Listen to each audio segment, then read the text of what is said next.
Oh yeah, yeah.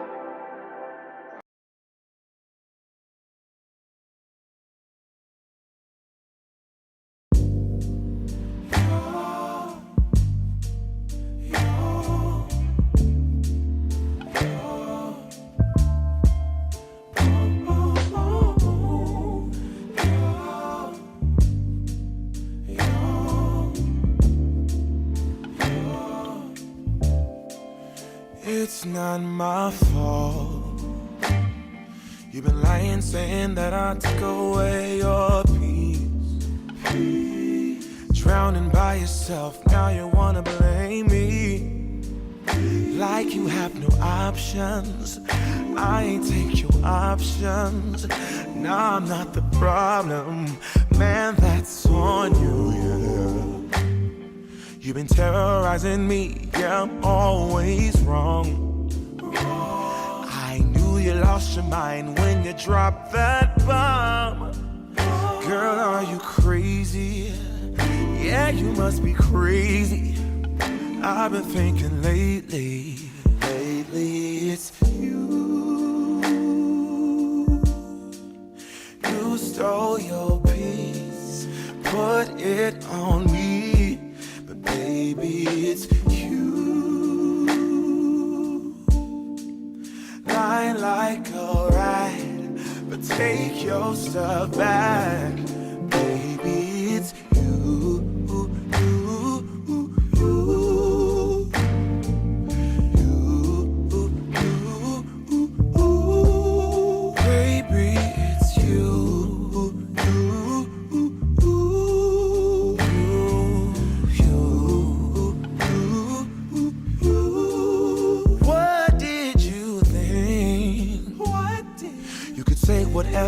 And I would never hear.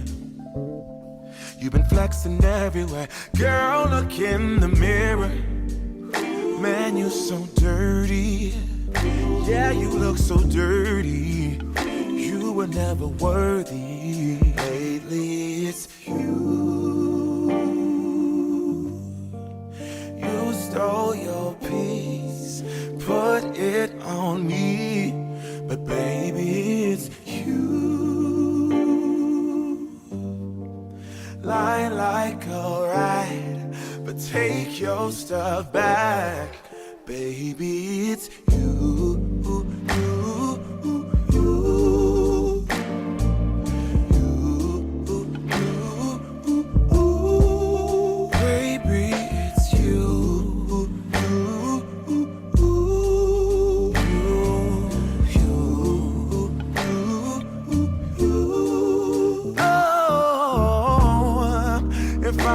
The weather, then every day would rain on your parade. Shine, you can't chase, yeah. If I was Father Time, then I would change the day. So I never saw your face.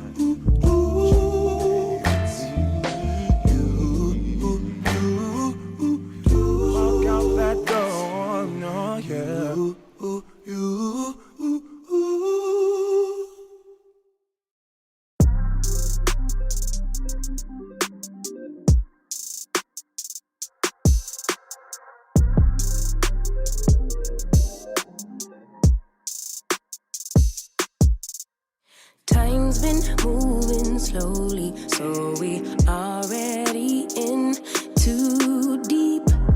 Can't get no sleep on each other, heavy teasing all day. And when the sun sets, you asking me to come through, kick it with you. Night turning to morning dew. Then you feel it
baby, don't stop.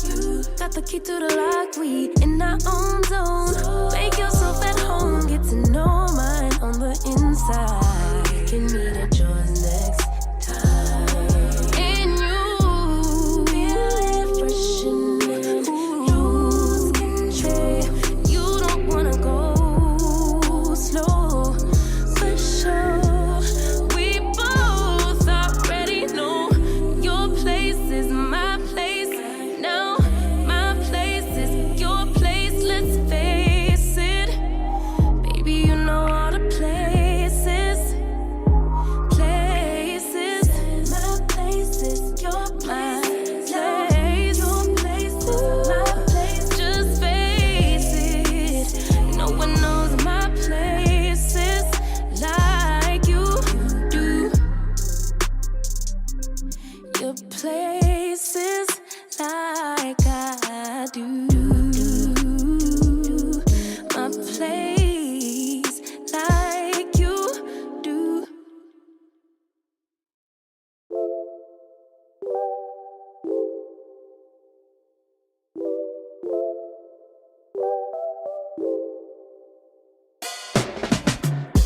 There's a sparkle in your eyes.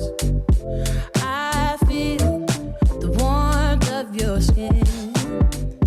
Just the touch of your hand makes me tremble within.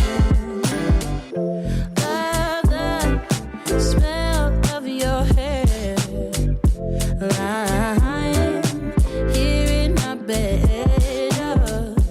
Never gonna be alone, 'cause with you I'm finally coming home. I wanna be with you always, 'cause that is what my heart says. That's what my heart says. I wanna be with you always. You are my world in every place. It's the things that you do, and it's the smile on your face. And as time goes by, I know I'm in a better place. I'm in a better place. Without your love, I am out of place. And without you, I am just a trace. I love you with all of my heart. Together forever, never to part. I wanna be with you always,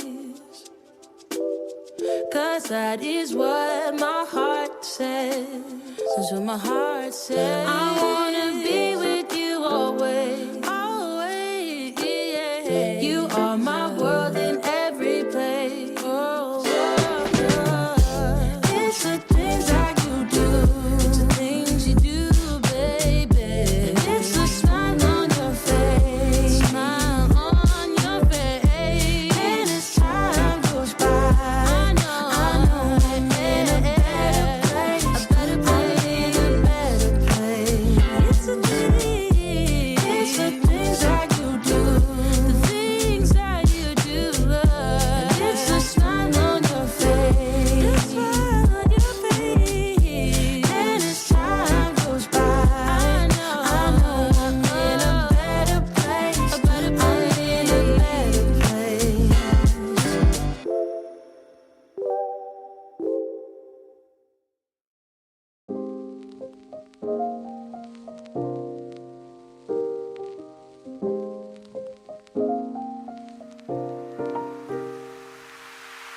So many questions that I wanna ask, but I can find the reasons why. You always find a small excuse to leave. What's your excuse to make me cry? My love was lost when you came and took it all.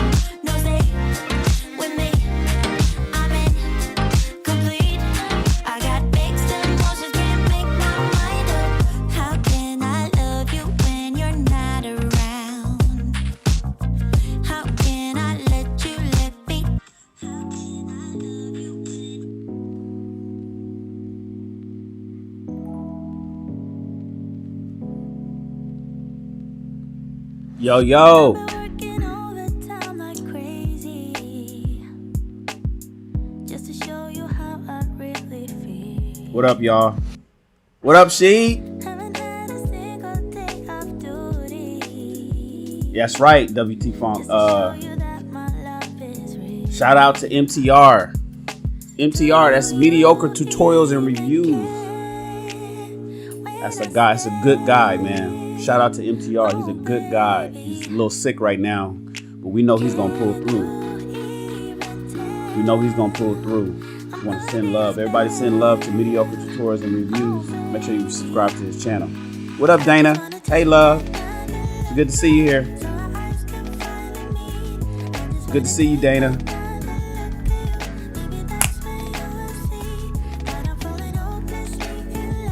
And then Mansfield Algorithm is here. That's my guy. It's the man behind the mask. That dude is he has a good message. He has a new YouTube channel that's getting ready to get launched. I want you guys to go check out Mansfield Algorithm. Follow him. What up, Dario? What up, bro? I know, right? What's the update on MTR? I just want to hear that he's home and he's healthy and he's strong and everything is good. That's all I want to hear. Yo, toxic hypergamy.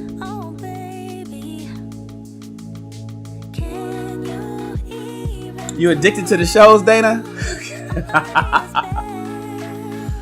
That's because you be bringing the spiciness to the shows. You be keeping it spicy. What up, Ashley?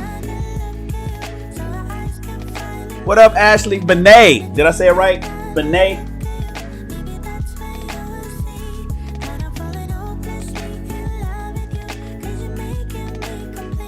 Oh.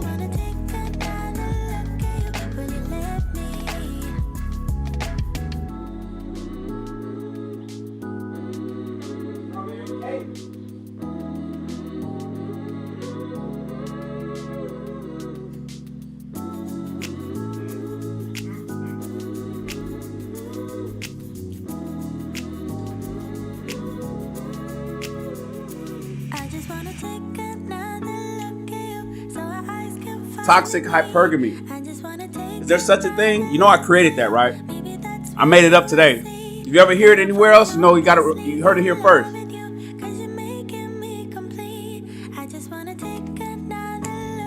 Toxic hypergamy. Welcome to another episode of High Value Shan. We're not only a Shan, a high value man, so is the content. What's happening, you guys? Today we're just gonna have a conversation. I got no notes. No notes. Because ideally I want to start going, well, I don't know. I don't know if I should start these shows later in the afternoon or later in the evening or early in the morning when everybody first wakes up. This is earlier than I normally did last week. Last week we were going around 1, about 12 o'clock 1. Today we're at 11. Tomorrow I may go at like 7 or 8 o'clock in the morning. We'll see. Tonight I'm over at Lapeef Network with King Talk. So guys, make sure you guys are subscribed to the Lapeef Network and tap into King Talk tonight. We're gonna have some good stuff over there. But over here I want to have a conversation with you guys about toxic hypergamy. I created that term. That's a new term. I made it up. If you ever hear it anywhere after today, just know that you heard it here first. I make up a lot of terms and then suddenly I hear them. I'll be saying shit that I was saying 20 years ago. I'm talking back in the 90s, man. And then I hear it today. I'm like, damn, didn't I make that up back in college? So now I'm gonna start claiming my phrases. So toxic hypergamy. The spinoff of toxic masculinity, something I don't believe in. I believe there's just masculinity. But since they want to make it toxic, then we're gonna talk about toxic hypergamy and how so many women want a certain element of men. And these women will wait. They waiting on that knight in shining armor to show up. And then when they realize he ain't coming, she settles for that one guy. We're going to talk about it. I want you guys to cam up and pull up on the show. Right now in the chat, we're talking about, yeah, Dario, I'm on the panel tonight for King's Talk. I'll be there. Discussing whatever JR has us talk about tonight. You know, JR, he kind of hits us with the stuff so we can kind of give him an honest opinion on the topics. And so, yeah, we'll be there tonight, 5:30 Pacific Standard Time, 8:30 Eastern. So that's over at the Lapeef Network. And then in the chat, where people are asking about MTR. MTR is the Mediocre Tutorials and Reviews. It's a wonderful channel. And the brother was diagnosed with something. So he's a little sick right now. And we're always sending love and prayers over to him, hopefully for a full 100% recovery. And we haven't heard from him. Normally we hear from him on a daily basis, and he's kind of been silent for the last couple of weeks. So I don't know if you guys have any updates on that. If you do, please post them. I'd like to know. But let's see here. So let us know when you want to call up. But rock your monologue. Oh, that's right. So that sounds like something. So anyways,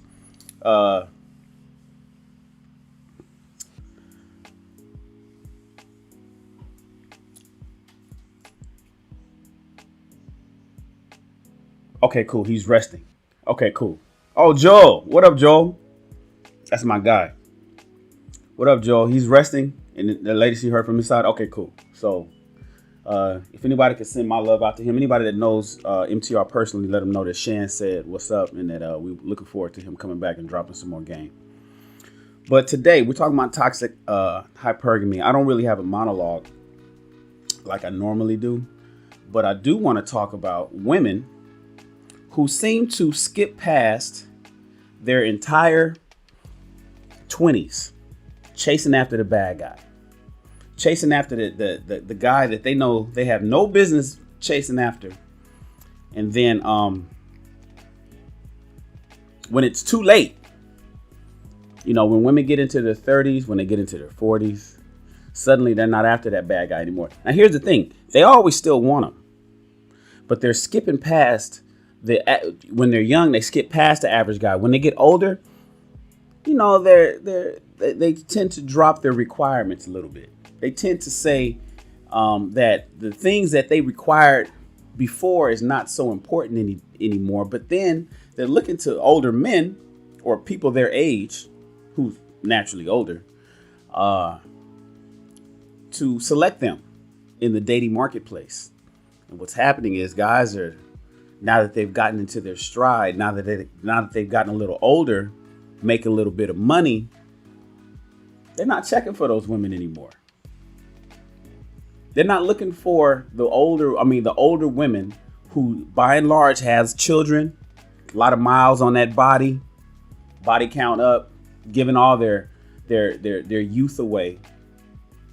Oftentimes women that these guys tried to talk to when they were younger, when they didn't have much, but the women wasn't checking for them. And it's a vicious cycle. And so now he is looking right past her, tunnel vision.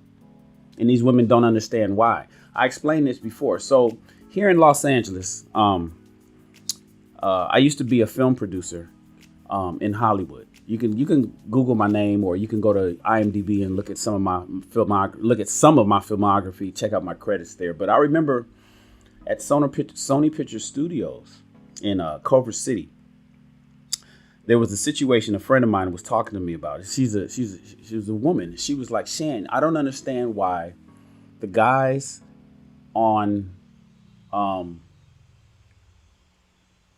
my level in executive management at Sony Pictures aren't dating the women like her, who's executive management. 90% of the women want 10% of the men. 10% being what? The high value man, the high earning man, the upwardly mobile guy, the guy with good credit, no pookies, no ray, great family background, bright future ahead of him. Why is that guy the one that most all women want? Women want the rich guy. Does anybody know what hypergamy is? Let's take a look at hypergamy. Let's go look that up real quick. Hypergamy is a situation where women generally want men of a higher socioeconomic status than her. So the definition, hypergamy is a term used in social science for the act or practice of a person marrying a spouse of higher caste or social status than themselves. The anonym is hypergamy when you marry down. But by and large, women want hypergamy. They look for a man that either makes more money than them and has a higher social status than them.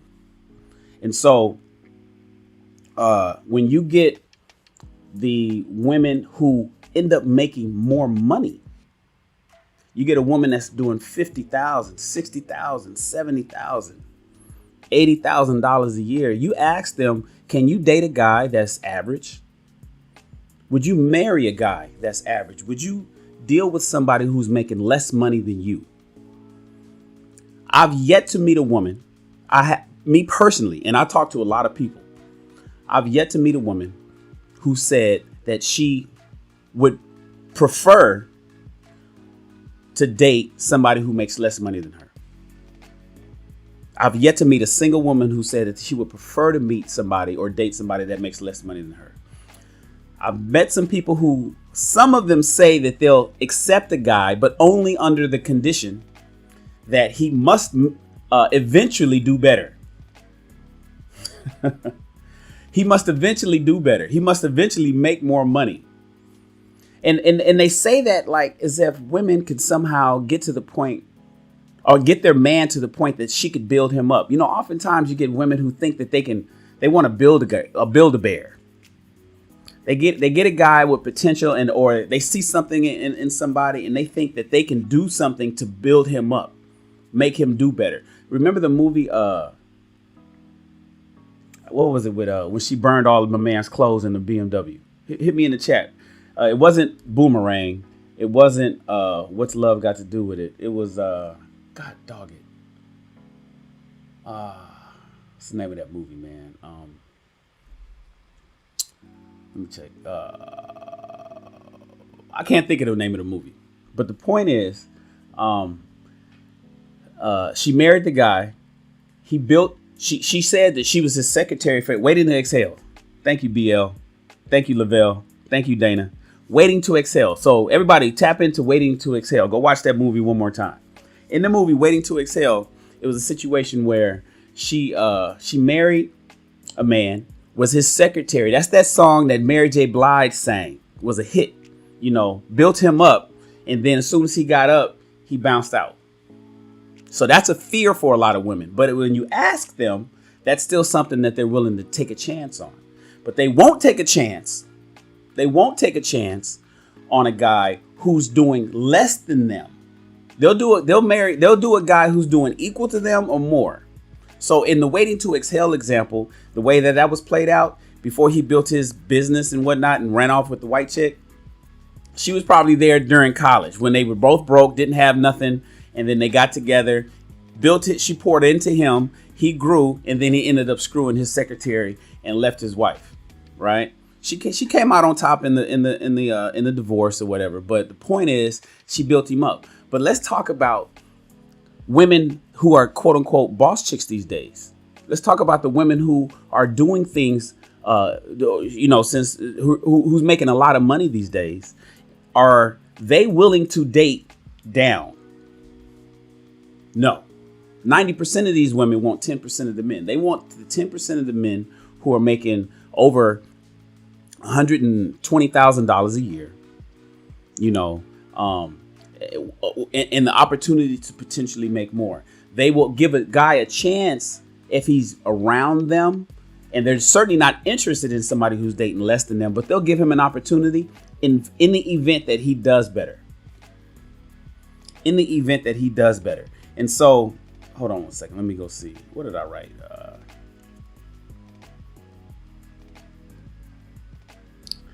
I said, ladies, what's wrong with the average guy? Why are women wasting their most precious years, their 20s, ignoring the man that she needs by chasing the man that she wants? Then when she's older, in her 30s or 40s, she suddenly wants the good guy. Was that you? Is that you today? I want you to cam up, ladies. I want you to let me know if you're willing to marry. If you're willing to marry a man who makes half the amount of money that you make, and he will make that amount of money for the foreseeable future. And he will make that amount of money for the foreseeable future. Yes, WT.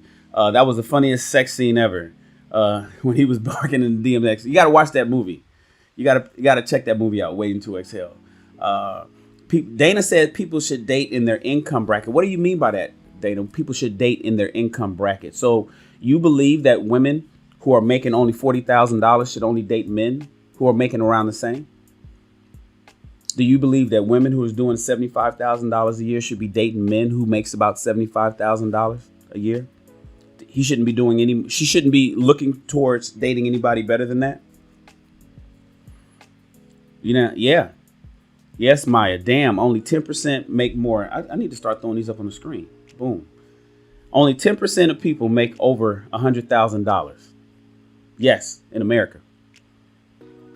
In America, roughly 10% of the population of men make over $100,000 a year annually. It's crazy, right? Yet, most women want those men. And so what happens is when women are young and in their 20s, they're all chasing after the same men. And oftentimes women don't have the gift of discernment to know who's faking the funk. You get these motherfuckers out here that's rocking, they're renting cars. Like here in LA, people will pull up, they're renting cars. They're wearing fake Gucci belts. They go into all the parties and they popping bottles and they doing this, but they live on their auntie's sofa. They're living on their auntie's sofa. They're getting GR checks, or they're doing some kind of fraud to get by. They're pooling their money amongst their boys, but they look like they got it going on. These dudes look like they got it going on, and then they get with these women. And then they're impregnant. This is the Pookies and the Ray Rays we talk about. And then what happens is, while that girl is out there chasing that dude, because she ignored the guy from high school. She ignored the dude that liked her in high school. She ignored the guy from college who loved her, who wanted her, who probably would have been best for her for the majority of her life. She ignored him because she wanted somebody better than that. And then she ran with the fake dude. And then Pookie got her pregnant. Uh-oh. Oh, this says, Dana, where you at? Dana pulled up, but then it disappeared. Okay. Pookie got her pregnant. Manosphere algorithm says she won't get 10% of men without complete submission. That's another discussion. Complete submission. Women, MA. Women do not like the term submission. You know, think about the marriage vows. How many women like that word obey? Obey. So many people are now removing that term out of their marriage vows simply because they don't like the connotation that obey gives. Women do not like. Oh, Dana's back. Let me pull Dana up. What up, Dana? Uh-oh. Come in here looking cute with them braids. Hold on a second. Let me pull her up.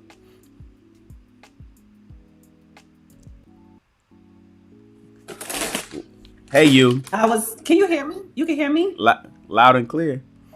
Okay. No, I got my braids because I'm in the gym now. Good. You in the gym? No. You say that like that's something new. It is something new because I'm never consistent, but I'm consistent with it now. And it's going to be like this for over 6 months. So. No, for the rest of your life. Yes. For the rest of my life. There we go. That's how we got to talk. Not for 6 months, for the rest of your life. That's sexy. To guys like me. So ladies, we talked about this yesterday on the live. Everybody should be dating somebody who does something in the physical fitness realm.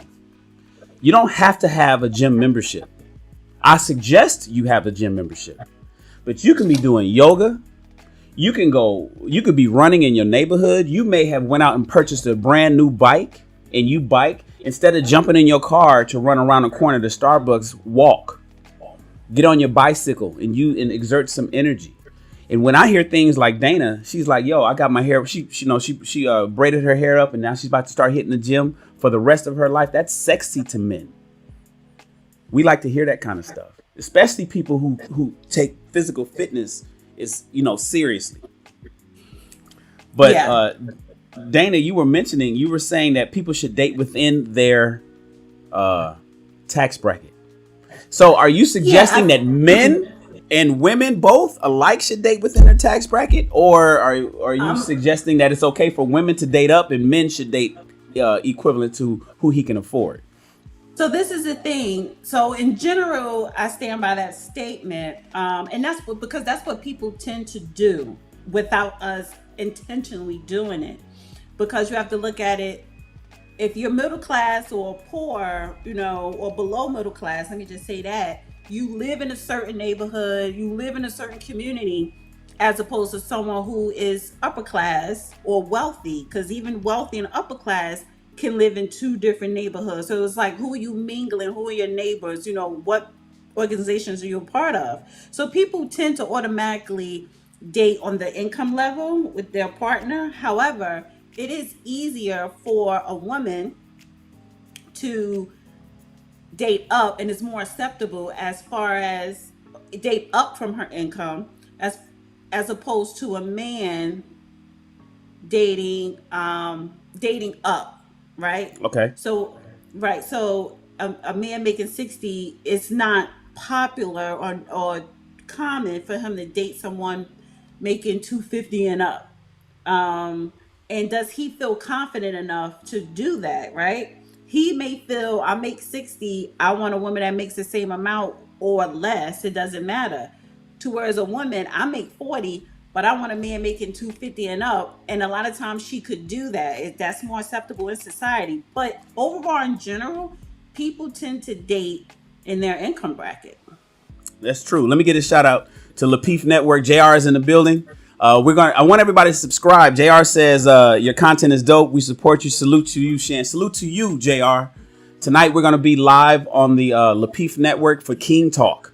It's a super popular show. We get about 1,000 viewers, and it's growing. So I want you guys to tap in tonight, 5:30 Pacific, 8:30 Eastern at the Lapeef Network. Only way that you're going to know is if you subscribe to the channel, but you can't just subscribe. You have to hit that bell button when you subscribe, so you get notified. So shout out to you, JR. Appreciate you being here, and thank you for the I'll be super watching. chat, bro. I like that King Talk. Yeah, we going live today. Make sure you come. Make sure I see you in the chat tonight, Dana. I don't normally read the chat I don't never go in the chat. I just sit back and listen because it's men. It's just that's your thing. So, but I'll be in the chat and say hi. Okay. Now here's the thing. Something that you just mentioned just now, Dana. You said women don't normally want to date. No. You said that are men confident enough to date a woman that makes more money than him? That's the argument I hear a lot of times by women. When I ask a woman, I say, would you date if you make more money, or whenever you get to your financial peak? Let's say you're doing $80,000 a year, right? I think it's only 15% of women make over $85,000 a year. So let's talk about the woman that's at 80,000, right? Mm-hmm. I say, would you date a guy that makes half the amount of money you make, 40,000, which is still above average? Would you date a guy that makes half the amount of money as you? Most women say, hell no.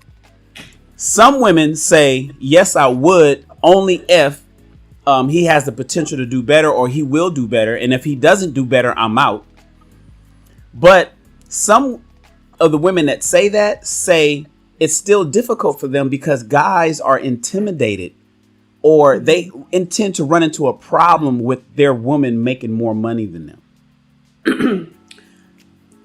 Right. And you have to, I would throw age in there. I'm 45. Mm-hmm. So I can't see. So if he's my age or older, I wouldn't be interested in dating someone making 40. You see what I'm saying? Now, if I was 25 and I'm making, if I was between 25 and 30 and I'm in STEM, so automatically I'm making at least minimum 80K starting out the gate.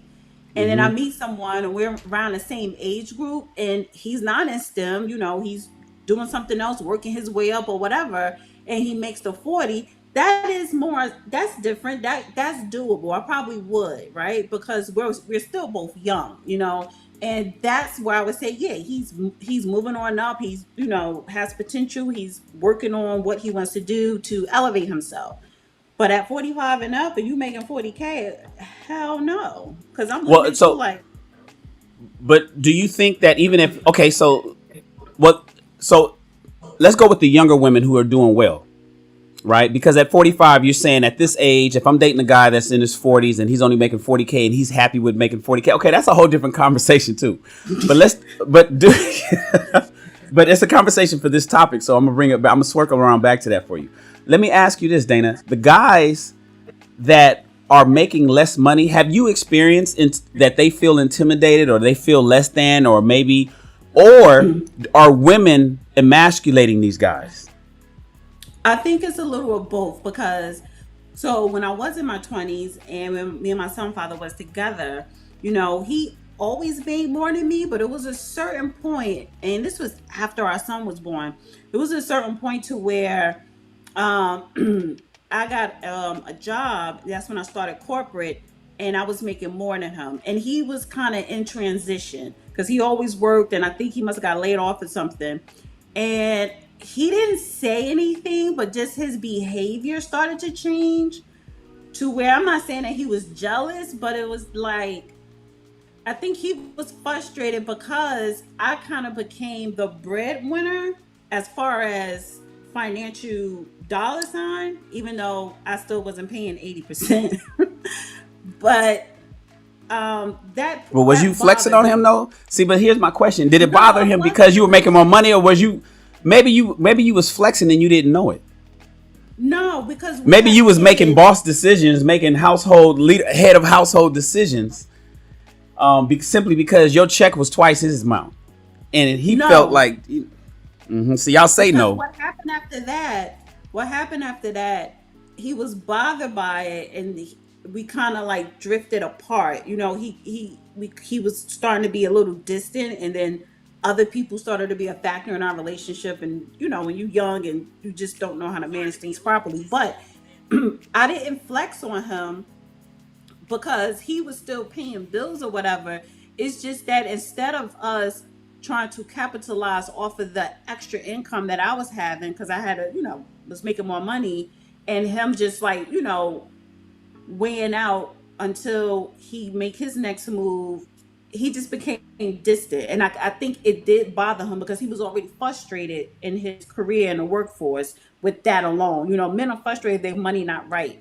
And then you have your woman, and we have this family, and I turn around and I start making more than you. You see what I'm, so I think it bothered him when we became distant. Now, we eventually broke up, but even before that, after that he went to Wall Street and he started making way more money. So men do get intimidated. I do see that, but you are correct.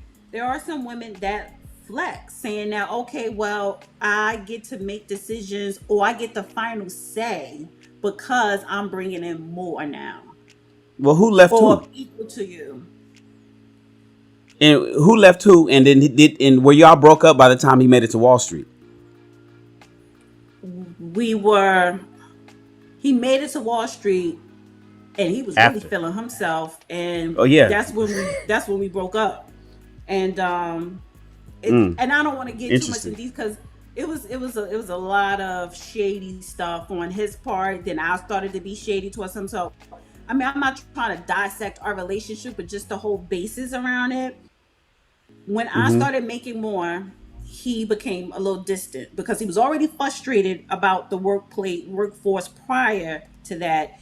And then on top of that, I'm, on an up and up. So, and then we were 22, 23, and he was probably 24, 25. So you bring that youngness, you know what I'm saying, with that immaturity as far as, not knowing how to maneuver through a relationship properly. So it was just downhill, kind of. Well, see, one of the issues, and what up, WT? It's good to have you here, bro. One thing that you mentioned, like he ended up making it to Wall Street.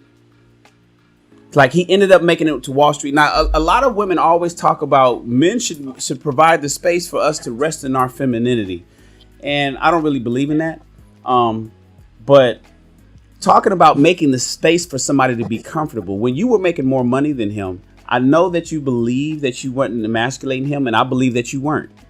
But often in a lot of relationships, women like to flex on their men, like you mentioned yourself.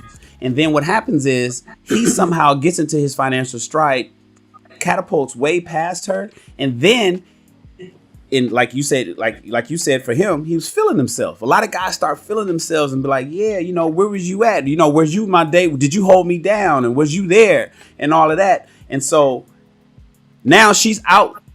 She because she may have broke up. I'm glad that you didn't break. I'm assuming that you guys broke up for other reasons because you were still together by the time he made it to Wall Street.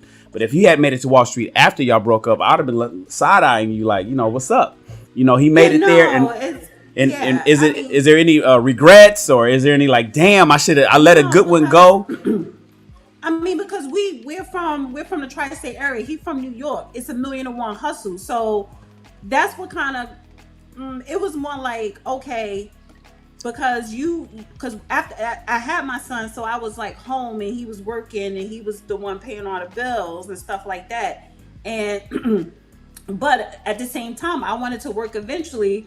But and then when I got a good job, and it just so happened, I think he was laid off or whatever. But when he pivoted, because it's all about pivoting, getting back on your feet, being resourceful. It was still when I say he was feeling himself, it's not because it's something I was doing. He was feeling himself. He was just like, I'm the man, but he brought that attitude home.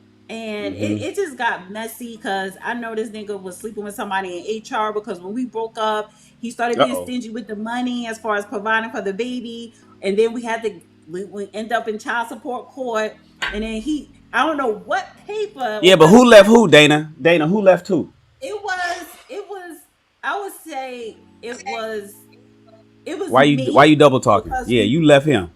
You left him. Because when you don't come home for 6 days straight, like if you don't come get your shit, it was gonna be outside. So we just started having a problem. It wasn't just one day I said it's over and we broke up. It was mounting. It was mounting. So and then you don't come home for 6 days, and I'm like, then okay, so huh? Go ahead, WT. What you got on this? Peaceful. If you don't come home for 6 days, then home is not peaceful. Well, yeah, why? The home was not chaotic at all. No, he didn't come home to me getting on his case. It's what the hell he was doing. He didn't, because we was living in Jersey. He didn't like Jersey. He loved being in New York, and he was just balling. So, and he did. That's a responsibility to have a family, to do the family stuff. Or do you want titties and ass and everybody on top of you, and you get to do whatever you want when you want to do it? If he didn't like Jersey, no. If he didn't like Jersey and he loved New York, why were you guys in Jersey? Right. So, because I wasn't moving to New York. Now, you wore the pants. His behavior, and I don't want to make this about my relationship with him. His behavior would have been the same. Is that his hoodie that you wearing right now? I would have had to wait. Listen, hold on, WT. Hold on. I would have had to put up with what I was putting up with in Jersey. So I'm in New York. I don't got family out there, but all your people's out there. No. And then we had a kid. So who's watching the kid? So where are you from? Why were you in Jersey? Is that where all your people was in Jersey? I'm from New Jersey. Okay, so here's the deal. So when I was in the military, so here's a story for everybody, and this is important. I was in the Army. When I got out of active duty in 1994, what you do is you go through a series of courses to acclimate a soldier from military life back to civilian life, right? And so that's what we call ETS. And so one of the classes that I took that I wasn't supposed to take was a marriage class for people that find their spouse in the military. In the Army, a lot of times, young soldiers find their spouses in the military right out of basic training, right at their first station and whatnot. And these people are normally from different locations. And so I took this class because I don't remember why I took it. It was an accident. I wasn't supposed to take it, but I took it. And why not? And one thing that they taught in this course was if you are married in the military and you found your spouse in the military, and we were in Fort Drum, New York. We were up in upstate New York. So if he is from Florida and she is from California, move to Texas. The Army used to suggest this to people that was getting out of the military. And the reason why is because if you and your new spouse that you met in the military, and you guys fell in love with each other in the military, you guys connected to each other there. If you were to pack up and move, and both of you guys get out the Army and both of you guys move down to Florida, where he's from, he's going to be around his network of people. And then there's going to be problems and she won't have any support. And so if there's ever an argument, his sister, his mama going to be that nappy head wife of yours. And what's she doing? He's going to have that whole support. If y'all was to pack up and move to California where her people are, he going to be out there all by himself and he won't have no support. And so whenever you get in an argument or there's some kind of disagreement in a relationship, I'm sorry, I'm getting the genders mixed up, but then their other person is going to have their support out there in California and the same thing. And so that's why the military used to suggest if both of you guys met in the military, neither one of you should move home. Go to a new spot, whereas when you get into a discussion into a disagreement or an argument or a fight, you'll have to lean on each other to get through the shit and figure things out. In your situation, Dana, you guys moved to Jersey, or y'all were living in Jersey around your network. And this is not a therapy session, nothing like that. But I just want to put this into perspective because therapy session. Yeah, because I just want because this is it was years ago. But the point is, 23. That was 23 years ago. But the point is this, and this is good for other people. This is good for those that's watching, and young couples that may be going through the same thing. He was in Jersey, but he hated Jersey. He loved New York.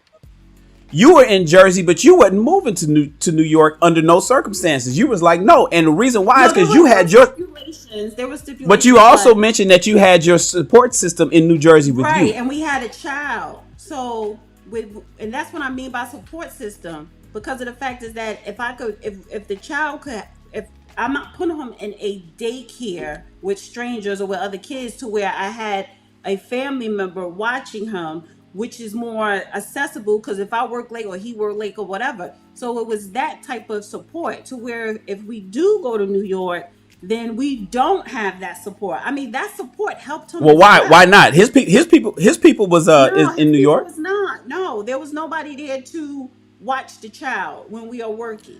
Then y'all should have moved to North Carolina because as WT said just now, that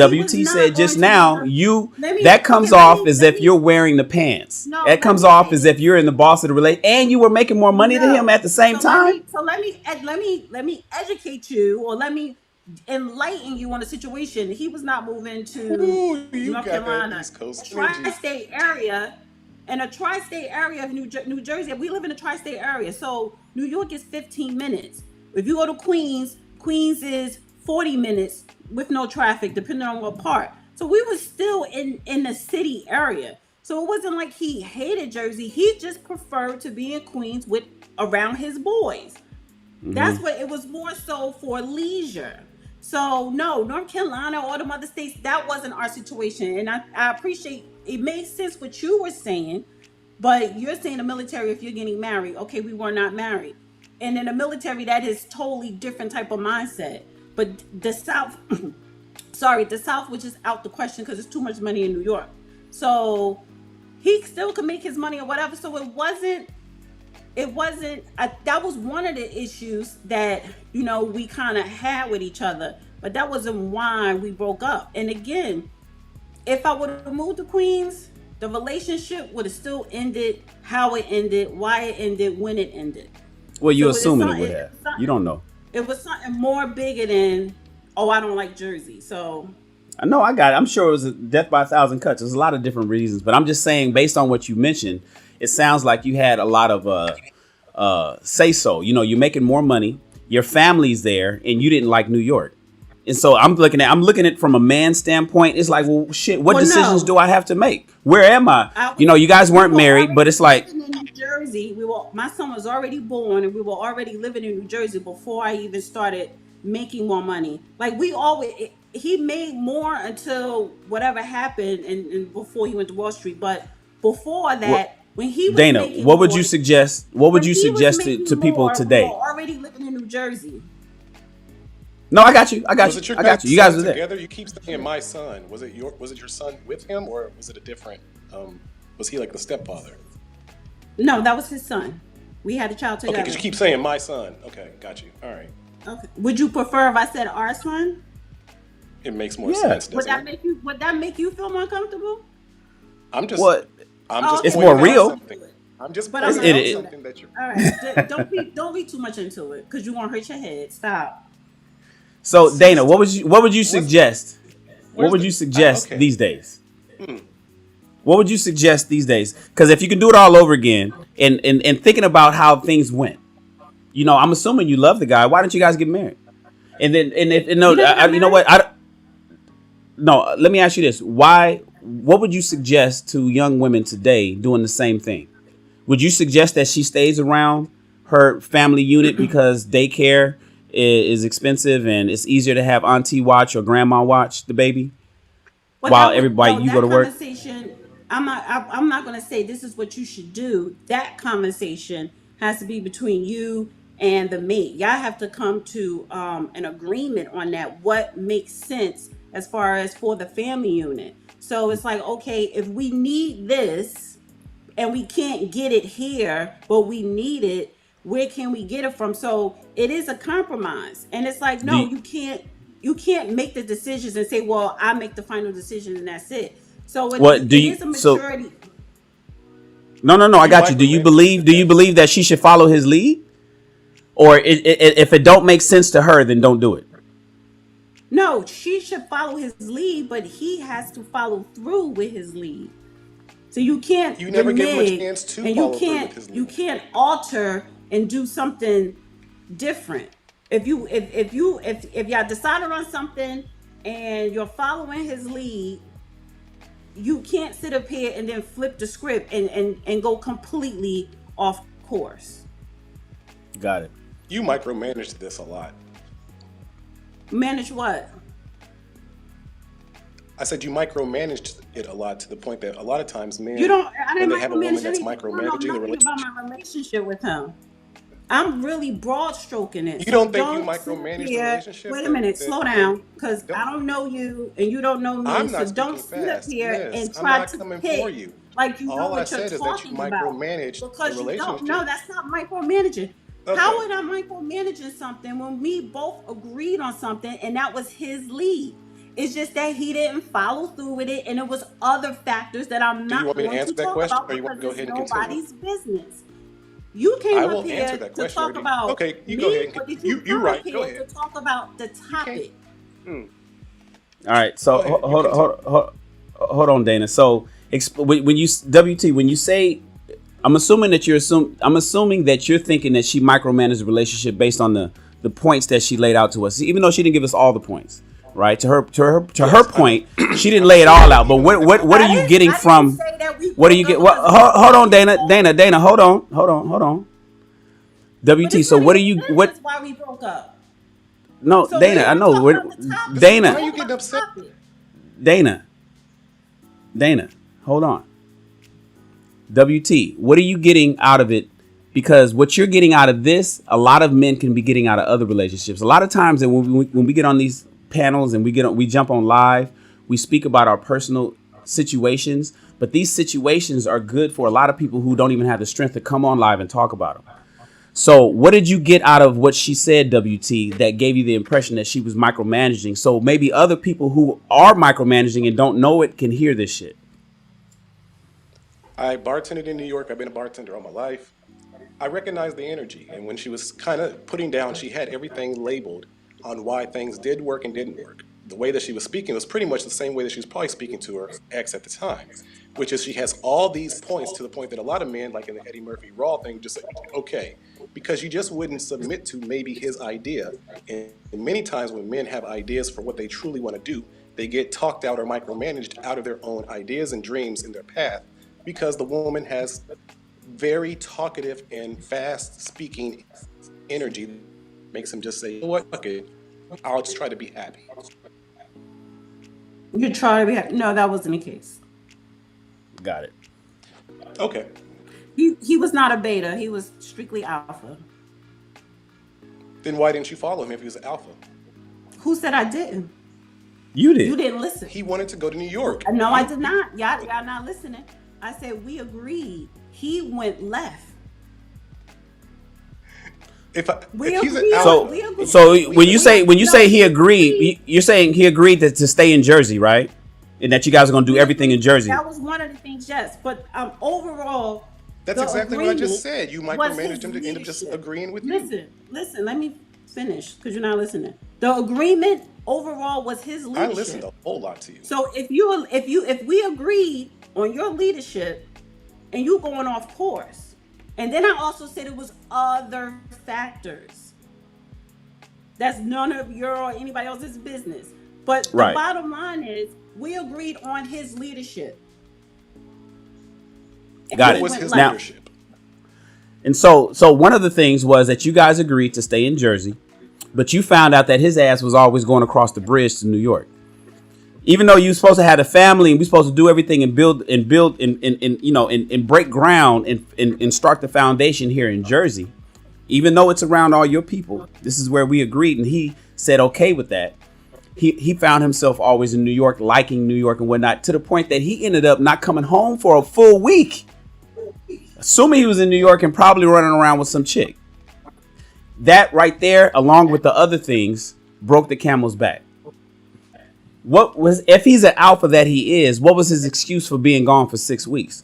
And so other women can know when they man is gone for 6 weeks, what the fuck they should look out for. 6 days, What- right? He wanted to do Six. it. I'm sorry, 6 days. 6 days. 6 days. I was like, But whoa. it was basic. It wasn't, I left because I got tired of hearing your mouth. No, because I wasn't in the home doing all this to him. That was never our vibe. He wanted to do what he wanted to do. He wanted when to you go had- over there. Well, and let me say this. I do not believe that at all. He's from there. So he's from New York, but he wanted to be there and he wanted to do what he wanted to do. I think you're trying to correlate, he was there to get away from me. Well, when I say he's an alpha men don't leave out the house to get away from a woman. They regulate their home. So no, it was that he wanted to get away from me. He wanted to do what he wanted to do, whether it was having a good time. Maybe it was probably 4 days, but it was an extended weekend. And yeah, he was probably up under something or somebody's and was like, I'll get back home when I get back home. The bills are paid. She ain't wanting for nothing right now. I'll get there when I get there. Now, Dana, Were let you me working out at the time, or did you just start? Now, I'm working not out saying now? that that's Like, wrong or during that's this time, right, you but I worked out? think because a lot Wait, of hold on, times Dana, hold on, Dana, hold on, because you gave us a pause and then WT was trying to chime in. Go ahead, WT. I was just going to ask, during this time, were you already like working out, or were you already maybe in a different shape? Because masculine energy, along with someone being overweight, is very hard to deal with. So you saying that I'm overweight? I was asking at that time, were you? Was I overweight? No. I was in my 20s, Okay. fit, all that. Okay. So, Dana, you was following up with what? I forgot what I was I mean, going you to say. triggered It from was this more from a so. panel. It was more so the fact that he was not leaving a home because I don't like her. He was doing what he wanted to do, and I'll get back when I get back. If he came on the live, that's what he would say, or is that what you assume? I would never invite him on a live. And I'm just saying. Because he would contradict your I'm just story. saying, what is his? So what I'm saying is, And this a is lot of why- times we embellish stories. Let me tell you something. This is why I'm not going in any more damn details, because he knows I'm on YouTube, but I don't need we're not even here. Yeah. No, but what we But if- the reason I asked that is because oftentimes people Let's create just this say for story. fun. No, I get it. I get it. It is fun. I mean, But I'm just saying, sometimes people create a story and say, well, this is not why he didn't do this, but we don't know. We don't know. You know, I do know. Because I'm like, well, why the hell you ain't come home? I didn't want to. I was doing something. Because your energy is not. You mentioned. Listen, at the end of the day, when we You broke ain't up, got no right? And softness to then you, after Miss we New broke York. up, you still You have really that don't. friendship or whatever, and you're able to talk truth. It was like, no, it wasn't you. That was some shit that I wanted to do. I don't know Dana. why I can't believe that men do stuff because they want to do it.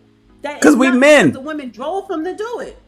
No, Dana. Oftentimes, women create stories. They write the script as they write the movie as they go, and oftentimes most men do everything for a reason.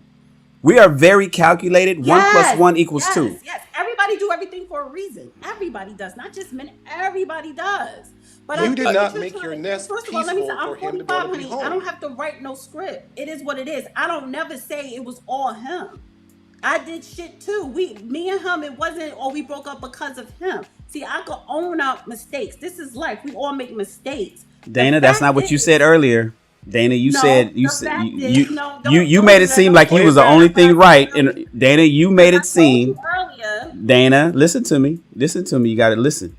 You made it seem like you were the only thing right in the wrong world. No, and when, I did not make it seem like that. Don't do that. Don't twist. Don't. Dana, I don't do that. Dana, play it. I said when he didn't come home for the 6 days, that kind of just brought the camel's back. I said, but there were other things that were involved in us breaking up. Well, yeah, you did mention that. But you prefaced that with. I'm not saying the other things because say with him laying up underneath somebody.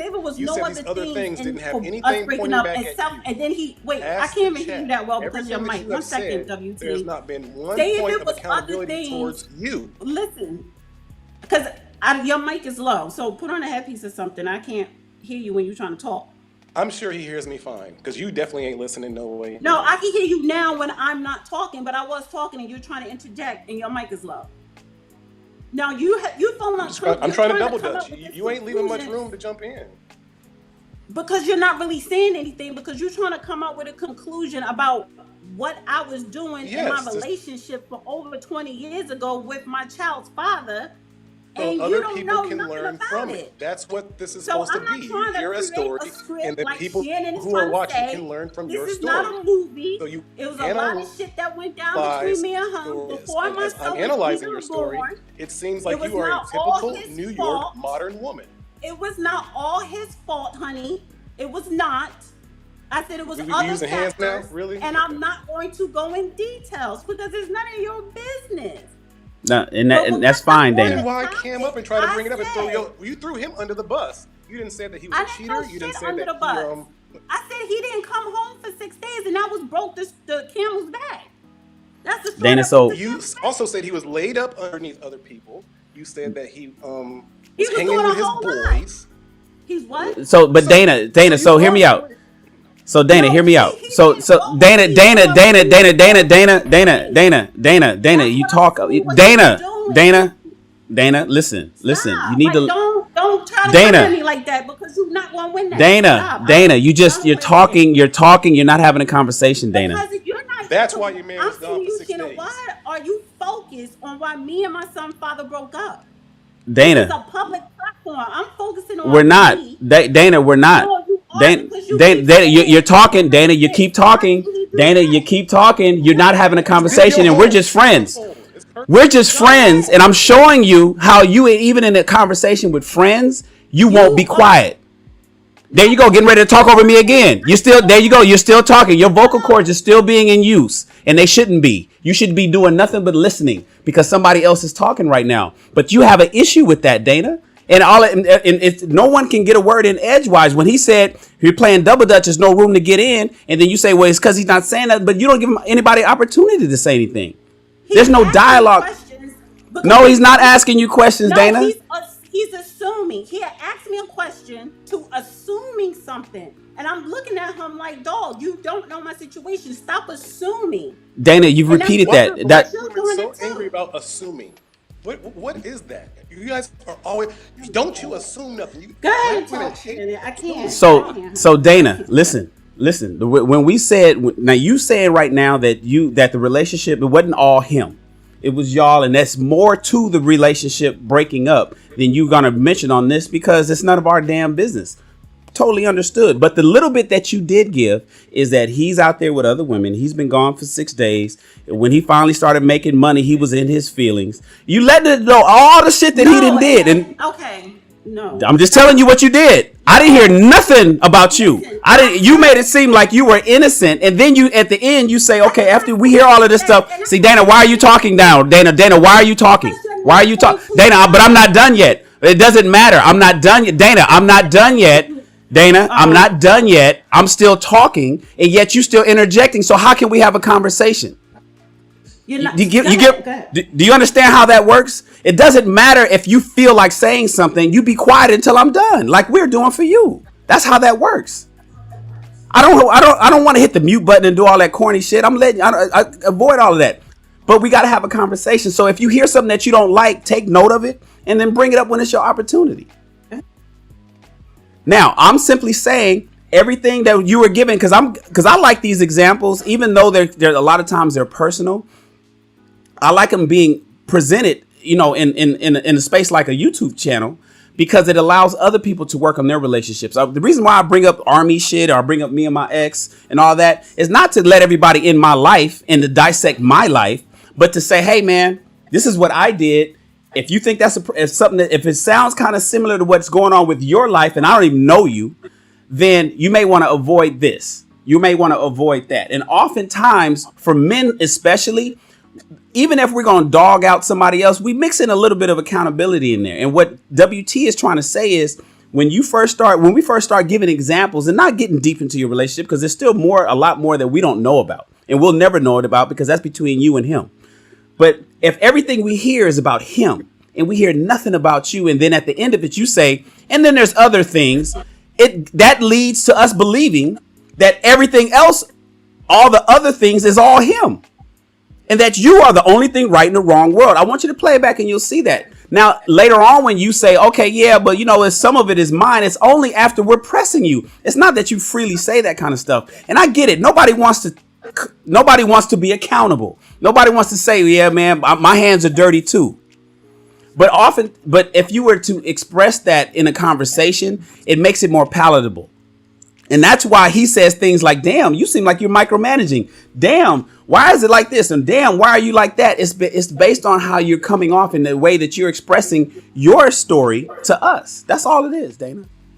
You asked me questions about him specifically. So I didn't come up here throwing him under the bus, saying everything was all on him. Your questions was specifically about what he did or did not do, or money. Because we were talking about income. So I'm sticking to that aspect of the conversation. I do not like to go into details, and you and him were asking detailed questions. So I'm not going to sit up here and break down or dissect. Oh, okay, I did this one time, and he did this, and he did that. Honestly, I'm not doing that. But as far as the income situation, when I was making more, it just so happened that's when his situation was not as good. We were still together. And you asked me, when the hands start moving, what was his behavior like? Again, you asked me about him. And I said he became distant. And then after that, I said eventually he went to Wall Street, making more money.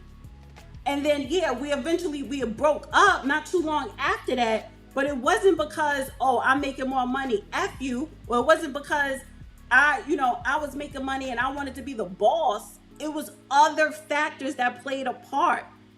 Got it. So whether he went to Wall Street or not, what happened between us, which I did say, we were going to end up breaking up because it was other factors. Before you knew he went to Wall Street, did you let him know he needs to get his shit together on the money side? I didn't get have your shit to together. Let him know that, because right after my son was born and I was not working, like I said, he was the breadwinner. He always maintained the household. Now, just because as far as his income from work was on the low, he was still it was money saved. There was other factors because like I did say in New York, it's 1,000,001 hustles. So and it's you don't have to sell drugs. So it wasn't about he was not providing in the household.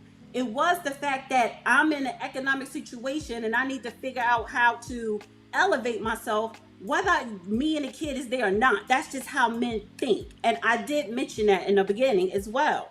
So when he figured out, okay, let me pivot, I'm about to go do this and make more money, XYZ.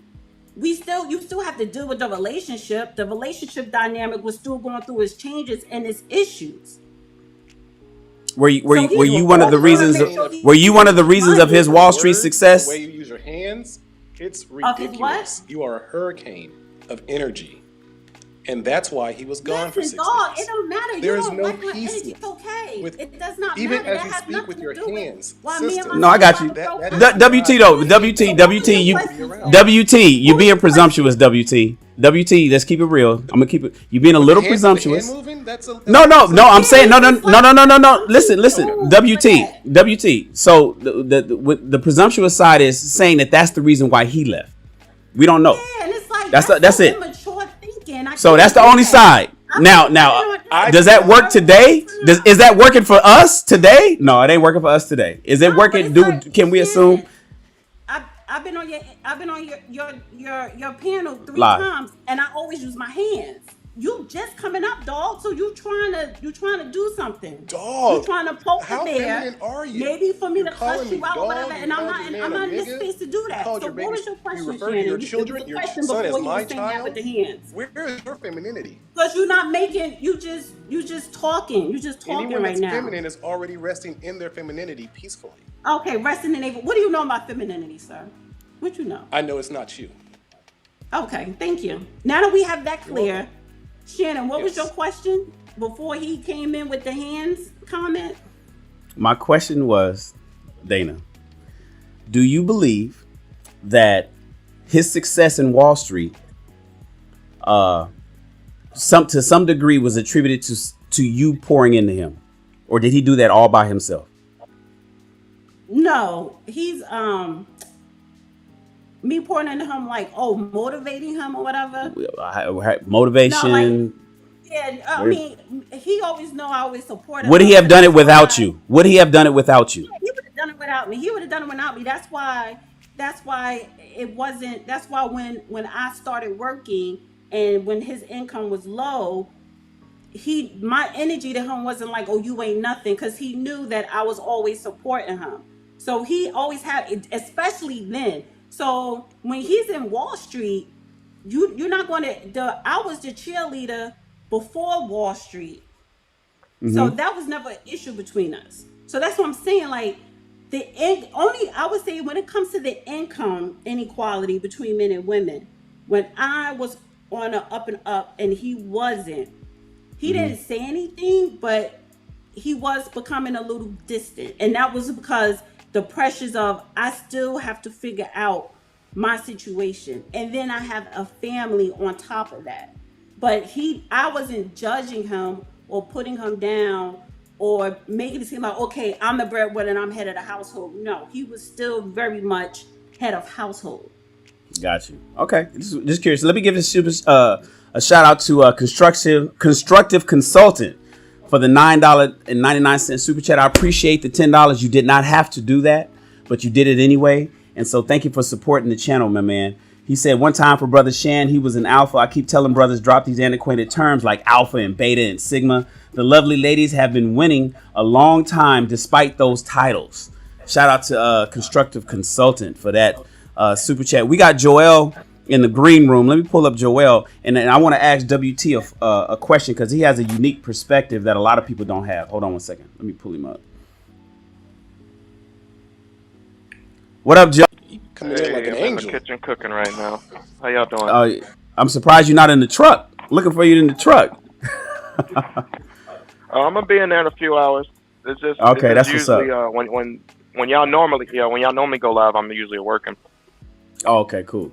Listen, hey, WT, you mentioned that you are a bartender, bro. That's damn near a therapist. Bartenders, barbers, hairstylists are pseudo therapists. Oftentimes, and strippers.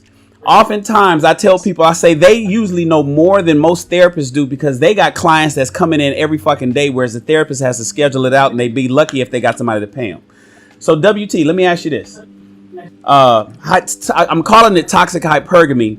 At the bar, and go back to your therapist days when you were serving people drinks and you were listening to their fucking complaints. What were you hearing more complaints about from women? Men not making enough money, or men not being nice enough for them, and they're okay with men who weren't making enough money. And who bought the most drinks? Did women get upset about men buying drinks because they wanted that equality shit? Or were women totally okay when it came to buying drinks, but when it came to everything else, they wanted equality? I know I hit you with a few things, but go ahead and give me what you can. No, I got all three. First, definitely men were constantly buying drinks. I was bartending early 2000s. So at that time, it was men were still always buying drinks. The main things that women were complaining about was men are stupid. That's what I always heard the most from complaints with women. It wasn't even how broke men were, or it was always just a base level of men are stupid. And even men who had money, I can see that, men still kind of saw them as stupid because I think it's constantly finessing. We've lost the art of actual conversation and flirting, and it's all, especially on the East Coast, a finesse game. And women don't know how to flirt, but they are great at finessing. So all I learned when I was bartending was that if you find a real woman that actually sees your art, your passion, what you really want to do, rock with that. And the last thing I want to say is for average men, please, sisters, understand if a man makes it to his 30s without being in jail, without like having a baby's mama, like he's beat so many hurdles that were already placed for him. If he's making $40,000 a year in a U.S. American white supremacist system that has been built to make him make so many mistakes, that man has won. That's not an average man. That man has beat the system over and over and over again, and he found his way to lead and stay in $40,000 a year. If he can stay in that and not be in trouble, he has won the chess game. And I really wish that black women would see these average men as winners. But for doing something he's supposed to do. Okay.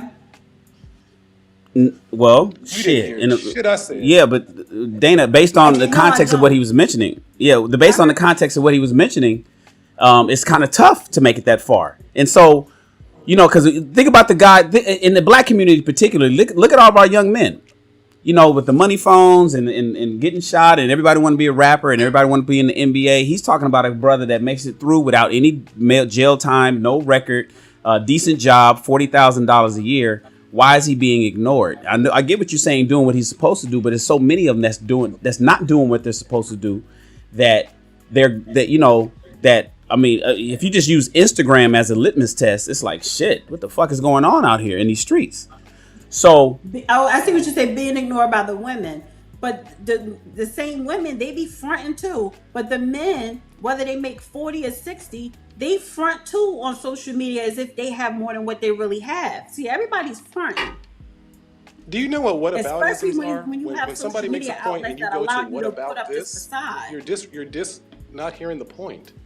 Whataboutisms from John Oliver. It's a 2-minute clip. Feel free to look at it one day. It's completely when you're having a conversation and somebody brings up a point, and the next point is, well, what about this? It's disingenuous. No, it's not. So do you believe that working average men... But your point is not the only point. But Dana, do you believe that working... the only point.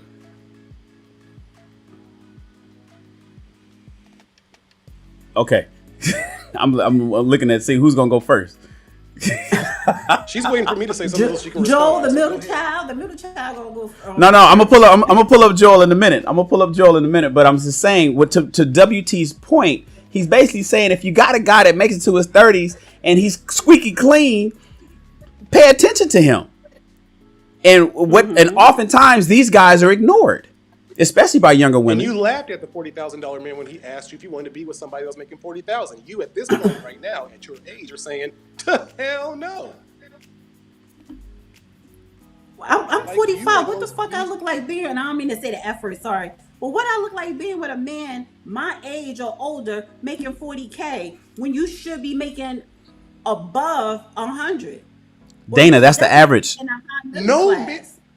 Dana, so only 10% of men, all ages, make over 100. It doesn't. So you just shitted on, Dana, you just shitted on 50% of the male population. No, I did not. Yes, you did, my love. You just shitted on 50% of the male population. 45-year-old men as well. Men? Who said of all men? What about age 45 and up? What is that?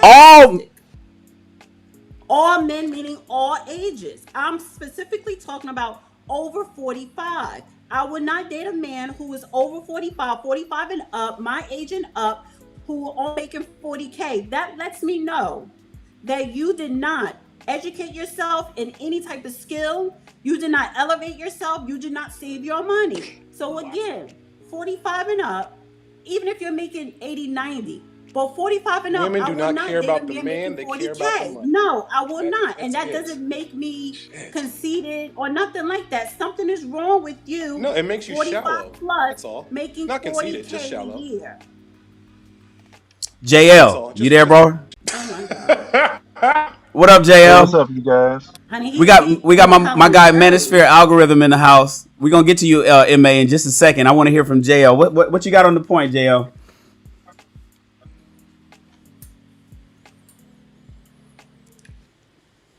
JL, you there?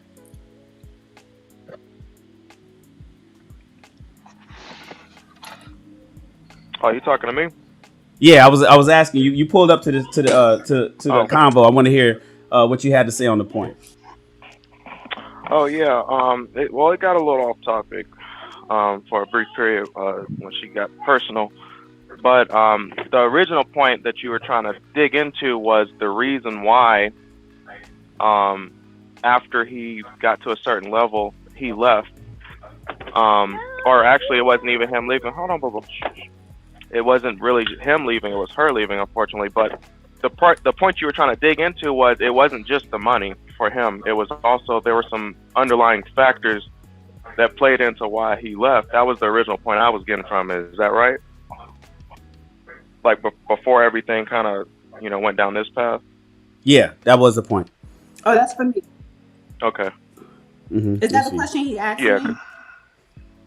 Yeah. No, I was trying to make sure we were talking about the original thing, or money. Yeah. Now, what was the question? The recent question you said not just the money, or what? No. Answering your question. Well, just go ahead and make your point, JL. Go ahead, Joel. Go ahead and make your point. We'll jump in. On the original point, because I also got something on the topic of the show too. But on the original point, when it comes to the money part, like you touched on it before, like guys do like to kind of be somewhat in control because that's just how we are. That's kind of how we're bred. That's natural in us. That's our genetic makeup. And in that situation where a guy is earning less, in my opinion, talking to guys, most guys today, they're telling you don't even deal with women in that kind of situation. Like, just hold your head down, work your way up, and then wait until you're at the top position. Because most men today that I'm talking, and I'm talking about men from various ages, where I'm in like 25 to 40, they're talking to me and they're like, she's not going to respect you, she's not going to do this and that. And of course, hold on, boo-boo. And when it comes to the situations in the relationship where the man is at the lead and the woman's submissive, it's very tough to do that when the woman is the breadwinner, because like you said, there's all these little factors. The micromanaging is what someone touched on, and I will say this is factual. One of the best store managers, she was a store manager, right? One of the best store managers I ever worked for, ever knew. I mean, to this day, if I were to open a store, I'd be like, hey, I'm gonna double your salary, come work for me. She is like good at what she does, but I hated working for her because she micromanaged every single thing, and it gets annoying to the point where it's like, like I'm about to go, take out the trash, and like I'm in the process of taking out the trash, and she'll say the stuff like, okay, yeah, go ahead and take that trash out. You know what I'm saying? Like all that little stuff builds up over time, and people don't realize, how annoying that can get. It might not have been serious, but guys will suffer. Unfortunately, that's one of the things guys do, because women don't. To women, they're like, oh, if you felt so bad, why didn't you just leave? No, guys will suffer. Like if we like I told my wife, I'm only getting married one time. I'm not thinking about divorce. Divorce isn't even in the question. I don't care how hard it gets. You know what I'm saying? But guys will absolutely suffer in a relationship, and unfortunately, they won't tell the entire truth. Like maybe like I leave, and really what I want to do is get away from you. When I get back home, I'll make it seem like that wasn't the case, because I don't want to make more turmoil in the relationship. But I just need a little time away, that kind of thing. So, even in her situation, like I could kind of see how, from my perspective, how things play out in the real world. And it was one of those situations where, he got in a position where he could get his way, and that's how the relationship kind of was going, because you lived where you wanted to live, you're around your family and stuff like that. But when he got into that top position, it wasn't like he was taking the lead no more. Like he didn't have the same perks. Like he was still living in the same place where you wanted to live. Y'all probably was still doing the same things y'all were doing prior to him earning that income. And it was like, okay, I'm top dog. And in his situation, it's like, okay, I'm top dog now, but I'm still not getting the same benefits when you were top dog. You see what I'm saying? That's where things don't. It didn't. It kind of shifted a little bit for me, because it didn't make sense in my sense, in my mind at least. Right. I get what you're saying, and I understand what you're saying. And in general, when you want to generalize a situation, that would be the typical way it flows out. But this is why I do not talk about me personally, because then you have people coming up trying to dissect something they know nothing about. I try to broad struck things, because it's nobody's business. It's not about me.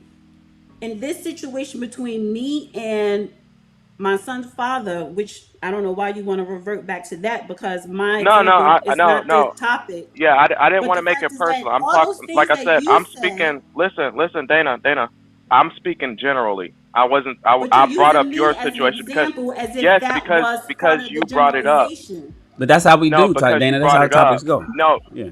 I was speaking about it in general. I wasn't trying. I didn't want to get too personal with it. I was speaking in general, because I was like similar to your situation. I wasn't speaking specifically about your situation. I was saying how it works in general, because I've seen this play out from my end. You see what I'm saying? Because right, I just talked. That wasn't my end. That wasn't. Yeah, no, go ahead, Dana. Okay. Joel, go ahead. Let her land her point. Go ahead, Dana. Yeah, that wasn't my end. So I understand what you're saying. That's what WT was alluding, would just automatically assume.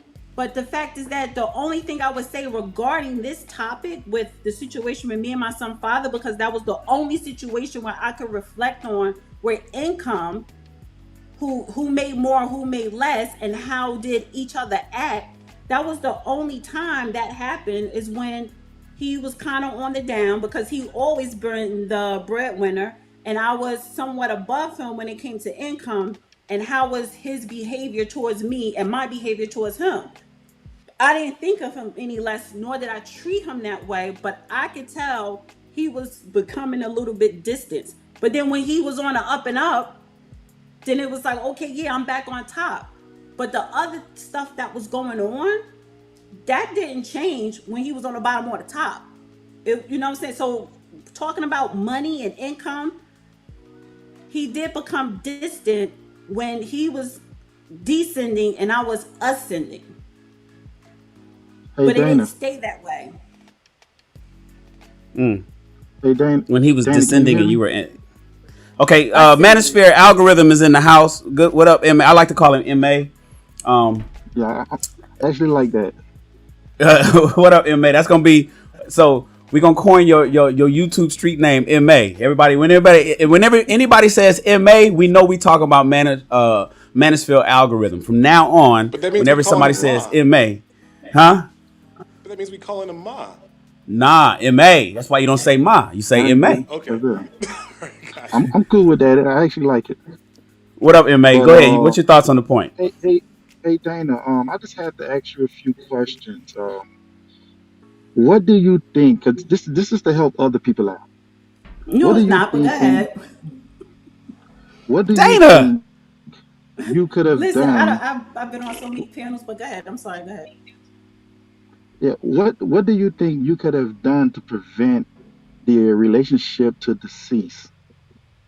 Nothing. So how about you use your life situation as an example to help people? God. No, the Whew. reason why I asked the question, because I already know you riled up, and I'm not trying to get you there. No, I'm The not reason why riled I up. asked I is do because not Oh, you use clearly the are. your reason personal life the as an example for you or for I was act anyone I was actually to help someone. You Then can't what's do the that. point of Talk coming up on a about panel and you giving that story and the if you do topic. not want to have your story dissected and no. analyzed? And I'm not being It's okay, funny, and I'm Dana. not trying to be No, funny I don't or think you are, contentious Dana. saying that. I'm actually Because trying to be you genuine, Dana. cannot. Go ahead. Go ahead. I'm actually trying to be genuine. I'm not gonna, overtalk you or anything.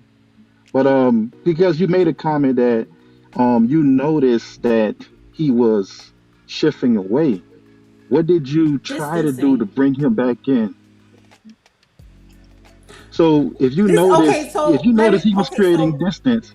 No, it's serious. You don't have to give me the exact thing. Like you notice he I'm was not. But creating go ahead. distance. Yeah, you notice he was creating distance. So as a lady, what could you do to bring him back closer? Because that's someone you want. Women typically see that and don't do anything about it. And I'm saying, like, what could you have done to get him to reel him back in? Okay. So Anything. again, and you as a man, right? As a man, when it has to do with your well-being or your livelihood, it's not about what that woman could and could not do, because I didn't push him away. I didn't cause him to lose the job.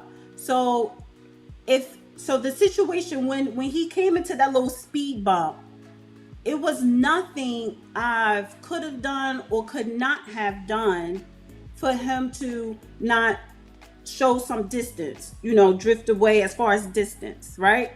Because in his No, not right. because he's figuring out at that moment, how can I get back on track? She didn't put me Yeah, because here. I didn't pull him there. I didn't cause him to be there, nothing like that. So that's what I'm saying. I'm not in that equation. You have to take the woman out the equation, and you have to focus on the man. And he focused on himself as far as his income. I need to get back on top, right? So it's not let about me what a give woman you do, because it's not. let me give you some I advice, Miss cannot Dana. Let me give you listen. some advice, Listen. Miss Let me say Dana. She ain't this. gonna take it. Let me say this, Ma. I Go ahead. cannot Go ahead. I cannot tell you, or I cannot show you what to do as a man. A woman can't do that. Like a woman can't, a mother can't raise a son to be a man. So I can't tell a man how to be a man. He's a man because he No, no, did what You he can had to you do. inspire. already Yeah. illustrated you already illustrated that he was an alpha. So I know for a fact that he doesn't need no instructions on how to be a man because you noticed that in him yourself. What I'm saying is okay, let me switch it up. Let me take it off your topic because it seems like it's too hot on that stove. All right, pretty much if you notice that your man is going in the opposite direction that you're going in, wouldn't it behoove you to actually try to figure out what's going on and get closer to him or help him with his business, something that he's doing? Like pretty much, you remember the TV show called Power? Remember the TV show called Power? Mm-hmm. And you remember when Ghost was telling Tasha, hey Tasha, I want to get out the drug business. and she did not want to get out the drug business. So what ended up happening is he kept trying, and she kept saying, nope, this is what we know, this is what we do. So what ended up happening is he left because she couldn't see his vision. And a lot of this happens a lot of time. We want stuff our way. It never works when you want it completely your way. You have to understand, once you decided that this was going to be your man, that he was going to take the lead, and you were going to follow him. And don't think of follow as anything negative, because it takes a big person to follow someone. It takes a big person to submit. You know, your feminine side is your strongest side. It's not a weakness to be feminine. It's not a weakness. It's actually empowering. It has a lot of power within it. So if you embrace the feminine nature, not saying that you're not, I'm just saying if you embrace it. Are you talking to the audience? I'm talking in general, Dana. He said that's why I stated in general. That's why I stated in general. I'm just like, where are we going with this? What does that have to do with the topic? If you that's why I stated before. Let me take it off you because the stove was too hot.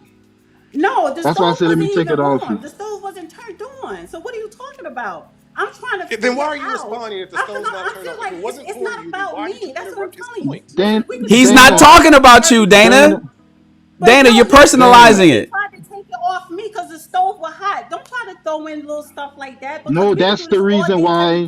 That's the reason why I took it off you, Dana. It's not about me. Dana, that's the reason why I took it off you, Dana. No, you can't. It was never on me. You can't put it on me. I'm trying to ask you. Nobody's trying to. Why do you? It's almost like you want it to be put on you when we're telling you that he didn't put it on you, Dana. Between me and MA, Shannon, what does that have to do with the topic, MA? That's my question. Well, no. Wait. Hold on, MA. Hold on. It ain't never between anybody else besides me. Not on this show. This is my show. So even if two people having a conversation, I'm gonna interject and say what I need to say whenever I want to say it. Fine, so let's be clear about let's be clear, Dana. Let's be clear about that. So now that we clear about that, it's always between anybody and Shan. Now, with that said, he said that it ain't about you, and you keep saying it's about you. It's almost like you want him to put it on. He's telling you, he's talking to the crowd. He's talking to the audience right now. But I'm asking him, what does that have to do with the topic? Relate that to the topic. Because, okay, if you wanna skip that, related to the topic is that when you're dealing with men that's making the type of money that you're speaking of, he's in the what'd you say, stock market? He does, he deals with stuff in the stock market. That was 20 years ago. Okay, well, when you're dealing with men that way, it doesn't matter if it was 1,000 years ago. When you're dealing with a man of that caliber, you have to understand that you're not going to have the wiggle room that you have with someone that's making 30,000, 20,000. You're not going to have that wiggle room. What's going to end up happening is he has more options than he can count. And you need to be 100% supportive. You need to be the person that he can look up to, that he looks for advisement. Because there's nothing wrong with a woman giving you advice. But understand, as long as you allow him to lead, everything should be okay when it comes towards that situation. And you have to provide You have to provide value. Counsel. And when you don't provide value, he's going to be like, what are you here for? That's why I made the comment about Tasha in Ghost. She didn't want to follow his vision. She did not want to follow his vision, so he left. They were together forever, but the moment she chose not to follow his vision, it was time to go. So, look, it looks like I'm getting text messages of people. So I use Ecamm. Ecamm has a limitation on the people that can cam up. I can only do 5 people max. Myself plus 4 guests. I do have StreamYard. I do have Restream where I can do 10 people, but I like this format and the features that I have over here. So Manosphere, did you have anything else? Because I'm gonna pull you down, and then WT, I'm gonna pull you down. JL, I want to keep you up real quick. Did you have anything else you wanted to add? No, that's cool. Shannon, I love the topic. This is a good topic. Little do they know that you're actually giving them good advice. It's not a tear down, it's a build up. And Well, Dana's spicy though. it'll sink in. Dana's spicy. She's spicy one. Why do She you and, have, she, why do you have your Michael Myers And, mask on? and Dana, no hard feelings, Dana. No hard feelings, No, why do Dana. you have the But mask use on? Why do you have the mask on? oh, that's his it's my persona. persona. Yeah, Yeah, he has his persona for his channel. For his for his channel. That's it. But Yeah. wish you well. No, nobody trying to shoot you, Dana. Nobody can. That's what I'm saying. It's not about me. Too strong. It's not. Stick to the topic. Hey, thanks again, Shannon. my man MA, always pull up anytime, man. You got space on my stage anytime, bro. I appreciate you. Thanks. WT, give me your final thoughts, bro. What's up, Leo? I just want to make some I'll space. let you. I know, no problem. Great conversation. I learned a lot, and again, I look forward to seeing you on King Talk. Everybody be safe. Everybody take care of your family, and everybody stay awesome. All right, my man WT, he's been here since day one. I'm kind of new to this whole these YouTube streets, and WT's been here since day one. But you could do Zoom. You could connect Zoom so people call. Yeah, I could do that. too. I could connect Zoom but Call then in you have or to people pop up in the video. yeah, I may switch it up. I may just go keep it easy because everybody's doing the easy route and just doing strict. Like see this layout that's up here now. This layout that's up here, I can completely design. I can move anything around. If you guys notice, I'm moving Dana's name around. I could put Dana's name over here. Right. I got unlimited fonts. Let me change this right here. Like for instance, let me change WT's name to Joel, right? And then just like that, I can't do none of this with StreamYard or Restream. So the power that Ecamm has over Restream in StreamYard, I like. The only downfall they have is they have a maximum of 5 people, where the other ones have a maximum of 10. So I'm struggling with that in my head right now because I know other people want to pull up. So the people that wanted to cam up, I got space on the stage. If you guys want to cam up now, I know some ladies in the audience that want to come in and give and say a few things. Just hit the link. And then my girl Gail Lockett is in the audience. Of Gail or anybody can just post the link to the chat. It's really just guest.shannonrawls.com. It'll take you straight up. But here's the thing that you asked earlier, Dana. You said about men making money. So we're on topic about hypergamy, toxic hypergamy. 90% of women want 10% of men, and I think it was WT that asked you about being 45 years old, and you were like, what do I look like dating somebody in their 40s who ain't making $100,000? And we're like, yo, the reality, Dana, is after the average salary for American men at age 40 is $45,000. I went and looked it up. And after that, the median salary increases just $1,000 after every 5 years. So a 50-year-old man average in America is only making $50,000. Okay. So most men are in the $40,000 range. Doesn't matter how old they are. In fact, they say after the median salary increases after every 5 years, well, hold on. Let me tell you what this one here says. So you got 50,000. Someone living in Arkansas making 50,000. That's equivalent to probably making 80,000 over here in a tri-state. So again, it depends on where you're located. If you're making 40,000 or 50,000 in a tri-state and you're 45 plus, no. I mean, that's me, period. That's me personally. But at the same time, you're not living well. You're basically living, even though the numbers show that you're not below the poverty line, but in a tri-state, 40, 50, you're just trying to survive. No, I get it. But Dana, you represent the sentiment that most women represent. You're not alone. I know you said it's just you, but you is exactly what I've been hearing. Oftentimes, and it doesn't matter exactly where they live. I mean, I get it. You might get somebody that's in Little Rock, Arkansas, or some podunk county in some low income state. But even in Jersey, I'm in Los Angeles. You know what I'm saying? You know, I don't think it. I think we're number 3 now. We 40 in Los Angeles. No, you can't make 40 in Los Angeles, but I mean, you can. You know, we got a few homeless encampments and shit. There are people who do, and how are they living? But the point is this. When you say that you're not even checking for nobody making 40 grand, 50 grand, you're checking for men that's making 100 grand. It doesn't matter what state you're in. $110,000 a month is the top 10%. Okay. I don't care what state you're in. New York, Miami, and LA included. Manhattan, Miami. The general consensus majority of women feel that way.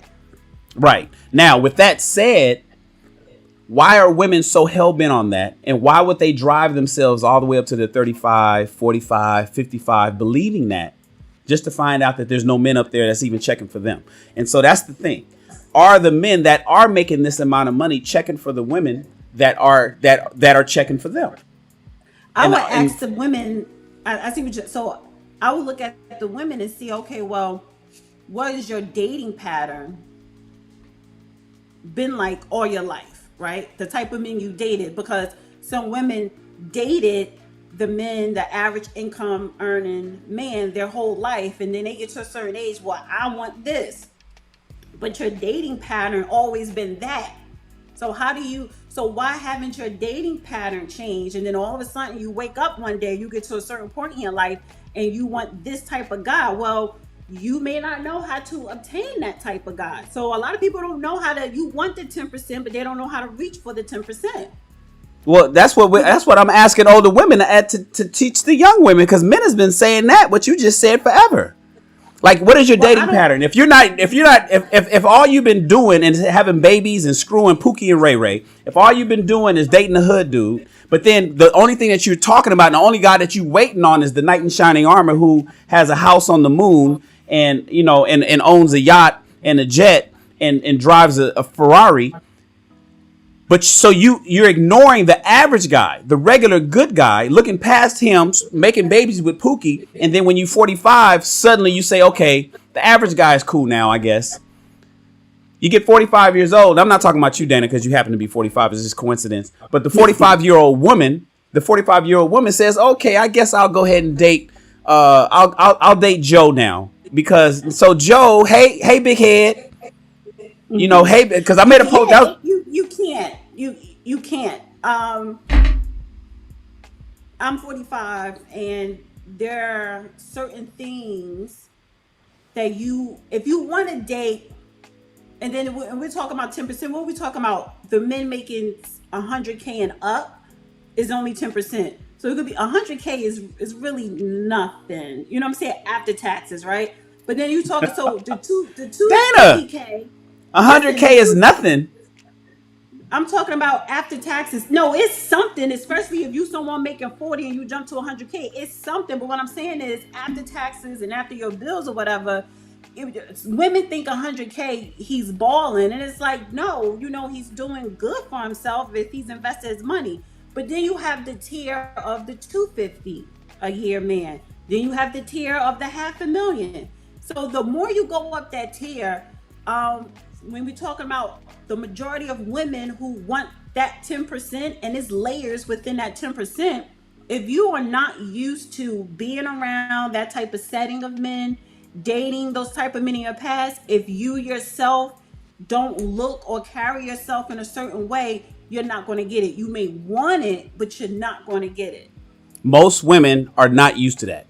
Most women don't even know the type of man that they want. If you ask them and they say, well, I want this kind of guy and I want him to do this and I want him to do that, and you ask them how many guys is in your iPhone that you can call that's like that, they don't even know them.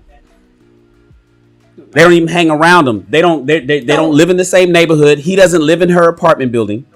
He doesn't work at her job. He doesn't live next door. They don't party together, but that's who they're looking for. And so the reason why this, it is a delusion, and that's what we're talking about. Because you know, when I talk about, like, when I made a post this morning on my Instagram, and I forgot exactly what I wrote, but let me go grab it real quick. I said, people with good vibes got exes from 10 years ago still texting them, what you doing? That also means the people that's doing well got people that's texting them, what you doing? But it's too late for you to text me what I'm doing, because I was trying to talk to you 20 years ago and I wasn't good enough for you. And this, I'm speaking men talking to women. It's so many guys out there that was checking for that girl in the neighborhood, the home girl around the block, the round the way girl, the girl that he went to school with, the girl he graduated high school with. He was checking for her and she wasn't checking for him because he wasn't good enough for her. And so he had to go through his 20s. Maybe he became a hoe. Maybe he went out and started smashing everybody, and just, or maybe he locked down and paid attention to his career, and he became an amazing person. And now that 15 years later, after they graduate high school, she got 2 kids, no prospects, been proposed to 5 times, but never married. And then suddenly she's calling him up saying, "Hey, what's going on? I haven't seen you in a while." And he's looking at her like, "Well, why are you asking now? Because when I was checking for you back in the day, you wasn't checking for me." And so these women don't know these guys. And I don't know how else to get young women. It's really not my job to get young women on this, but it's a bother because I deal with the young men who are frustrated that these young women aren't looking at them. So I'm talking to young men trying to get them off of the whole dating mindset when they're in their 20s. If any guy that's 20 to 29, I tell him, forget about dating, because these kids are coming and saying, "Shan, man, I get the emails all the time. Man, I'm 27. I live here in Jonesboro. And, you know, I'm trying to check for this one girl. But, bro, she's out there trying to ride all the hot boys at the party." And I'm like, "Bro, forget about chicks right now." Nah, but I know he's horny and he wants to have sex. So it's hard for me to try to say, "Yo, man, just don't take them seriously." Well, yeah, but that's a whole different argument. Like when you speak to Anton is like, "Yo, marriage is important." And so that's important too, because I promote marriage. Like the ultimate goal for all relationships, because I believe in the nuclear family, is marriage. You know, it didn't work out for me twice, but I know the positives of being married. And so I want people to get together. But a lot of people are now looking at it like, "Man, what's the fucking upside of getting married?" But that's a different conversation. That's a different conversation. But the young Let's talk about the young men. The young men that email you that's having issues with these women, or they just want to date. They're not ready for marriage. They just want to date, or they may want just a girlfriend or whatever. So yeah, that's all they want. Right. So if they're having pushback from women in their age group, either well, not pushback, they're getting ignored. They're not even checking for them. Oh, okay. Right, so, that's what you mean by pushback. Okay, go ahead. Yeah, just you're not getting no type of play, but so don't look at it. You want a relationship, just look to smash, and then also with someone that's a little bit older, you know, because you're not looking for marriage, you know, so you don't got to worry about marrying an older woman. You get a couple of your skills up or whatever. So, and then just focus on Dana. Are you checking for the young guys? Are you checking for the young guys? No, I've dated a young guy before. Are you checking for the young guys? I ain't asked you, did you test one? I asked you, are you checking for them? I did test one, and that was a good test. For marriage. Marriage, no. No. Well, that's the problem. That's the problem, because I get where you're coming from, Miss Dana, but what you have to realize, like I said on Mr. Rawls' show last time, I was 17 and I knew I wanted to be married and a father. So when people push this narrative that young guys only want to have sex, that's not true, because I and a couple of other young guys I knew, they got married. No, but that's what you're insinuating. They got married. No, that's not before I'm getting married. I'm about to turn 30. Dana, don't interrupt, love. They got married in their early 20s, 22, 23. Now, of course, I went to a mixed college, so they were white. You see the difference there. So when it comes to the young guys, especially let's just be real, the young black men today, everybody, black men are fetishized today. Do you know that? Like we're seen as a fetish now. So now the young buck, which is what they call them, you know, the young black men, you know, they're seen as more so not husband material, but sex material. So it's like there are young black men where they're on their career path. They're in college doing what they're supposed to be doing, and they're looking like, "Hey, where's my Like they're looking at their counterparts like, okay, he's got a wife, he's got a wife, he's got a The wife. white Where's kids, my wife? the Asian kids, the Hispanic Yeah, kids. They like, damn. exactly.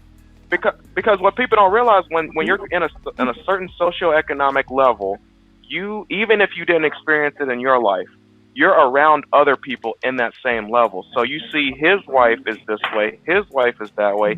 They actually got wives. Where's my wife? You see what I'm saying? So, and that's kind of how it is for a lot of young black men coming up. We're seeing our counterparts. They have their wives. They're at home. They're doing their thing. I'm doing the same thing. Shoot, in most of the cases, I'll even say they better than them. You know, because from what I'm hearing from a recruiter, you know, at a Fortune 500 company, hold on, boo.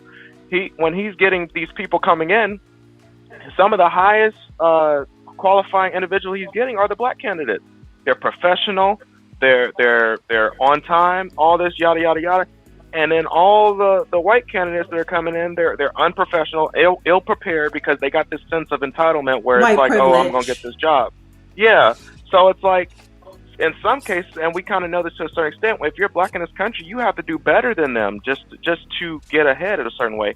But the question being with these young men is they're trying to look around and they're just trying to be like their grandfathers. Grandfather got married at 18, 19, 20 years old. Why can't I have my wife? And then while I'm doing what I'm doing, I'm still able to build my family, you know, along the journey, you know, instead of having it. Because what people don't realize is, once you build yourself up, when you wait later in life, there's less you're going to tolerate. That's just natural for all people. Like, because you weren't here, like when they say you weren't with me shooting in the gym, if you weren't with me shooting in the gym, I'm not going to tolerate nothing that much from you, period. You got to be darn near exactly what I want. Because guess what? I had to do it on my own, therefore I have that certain right. You know what I'm saying? Whereas, and Kevin Samuels talked to this too, whereas the ones that get together with their men younger, he might become, you know, that successful executive and stuff and whatnot, and she might not technically be the most beautiful woman, but guess what? She got him early, therefore he stuck with her because she was actually with her. They're shooting through the gym, you know. So it's you know. So when people say these young men just want sex, that's not the case. A lot of these young men, they want relationships. They want marriage. Like I said, I was 17. I wanted to be a husband and a father. All right, so my son is 23. I don't know how old you are. If you're still, are you in your 20s still or no? Yeah, I'm still in my 20s. How old are you? Just turned 29. Okay. My son is 23. He's not thinking about marriage. That's not even nowhere in his sight. When he planned on getting married, probably close to 40, right? There are Wait, but young men. your son believes that, or that's what you want for him? No, he does. No, I cannot. I cannot tell my son what to believe. He is no. But you may be guiding. You may be guiding him, and I didn't know if you were guiding. Okay. No. She's right. She's right. There's a reason for that. I'll tell you why, but she's right. I asked him, and that's what he's told me. But so, and there's many factors that plays into that, and he's just not ready for that. But that's why I asked you, Shannon, like, what are the young men that send you the emails? Are they looking for a relationship? Are they looking for marriage? Because I know young men who they're in their 20s, they're not looking for marriage, and they know they have time for marriage and kids. Like, one thing about men, the male gender, like, you could wait till you 40, 45, 50. So y'all have time to, whereas women, it is a window there. So I'm when I meet young men or associate with young men, the senses that I get from them, I'm not ready for marriage. I'm still in my 20s. Now, the ones that are, like middle child said, he was ready at 17. That's very young, but he was ready. My thing is, okay, you want marriage or you want a relationship. Do you know how to obtain it and sustain it? So, and if you do, okay, to your point, Shannon, with women of today, young women of today, it is tricky now. It's like, okay, yeah, what are you choosing from? So it's just a real quick example, because I meant to post this video in my community, and I do not post nothing to Kevin Samuels, but it was, because he uploads his IG, and it was a young lady he was talking to.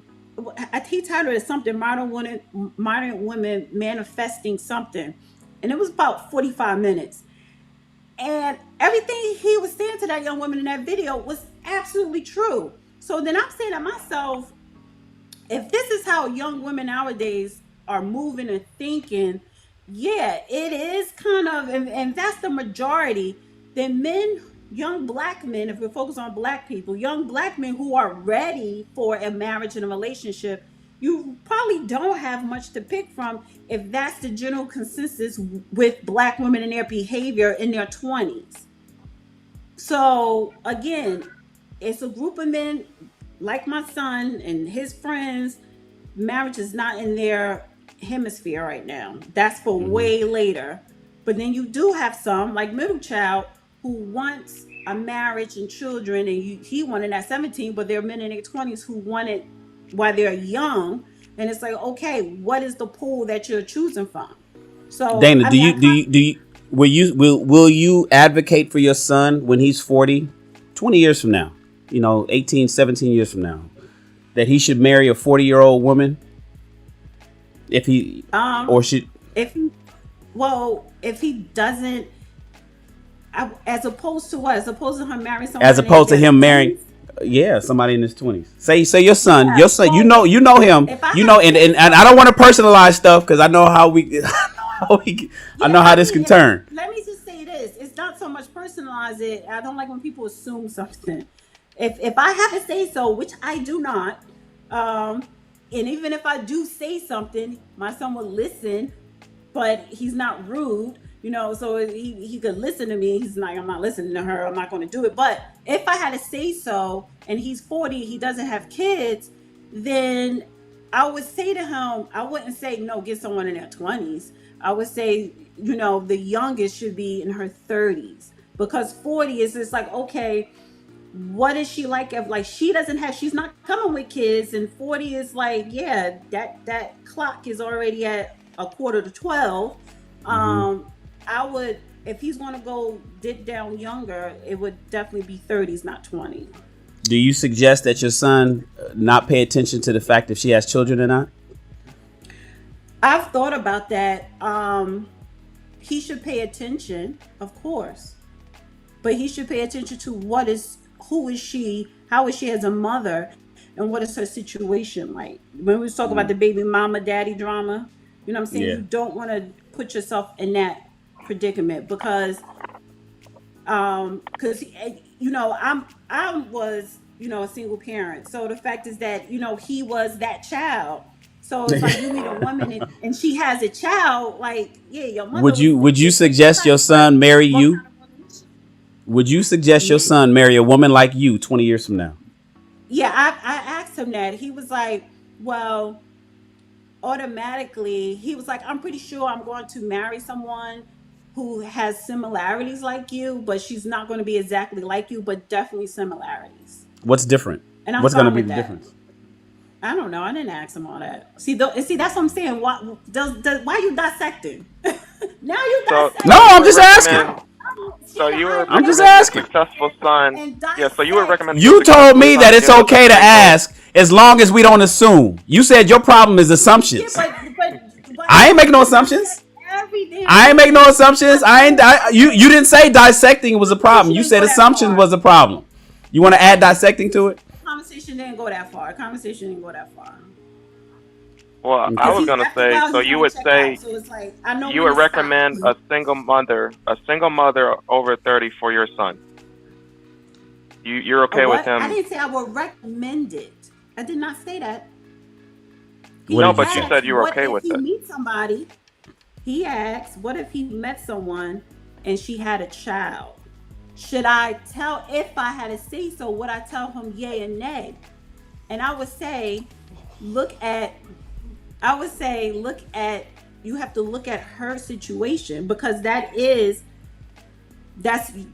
a different type of situation. If she did not have kids, that don't mean she's the right one for you, because she's not coming with issues. But when a woman has kids, you do have to look at it differently because there is a child there. Dope. Hey, I want to give a shout out to Anton. Anton be coming in with the big bucks. He's already my biggest super chat donator. He turned around and matched it again. Shout out to the next king. I rock with you, Shan. You know I rock with you, Anton. For sure.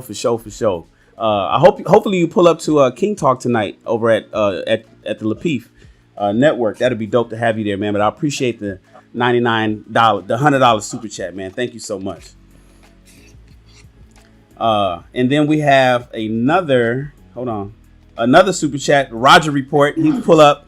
Men can choose to wait because their value increases over time, even though most men want marriage early. Women lose value as they get older, so most of any age is not looking to marry an older woman 30 plus.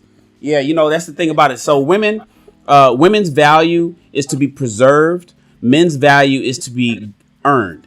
You know what I'm saying? So men are born where they have to earn their value in the world, where women are already born with value and they just need to preserve it. And so that's what's speaking to the Roger Report and what he's saying. Oh man, this is great. Oh, my mic is up super high, Gail. Let me turn this down. Let me turn this mic down. Where's it? Hold on one second.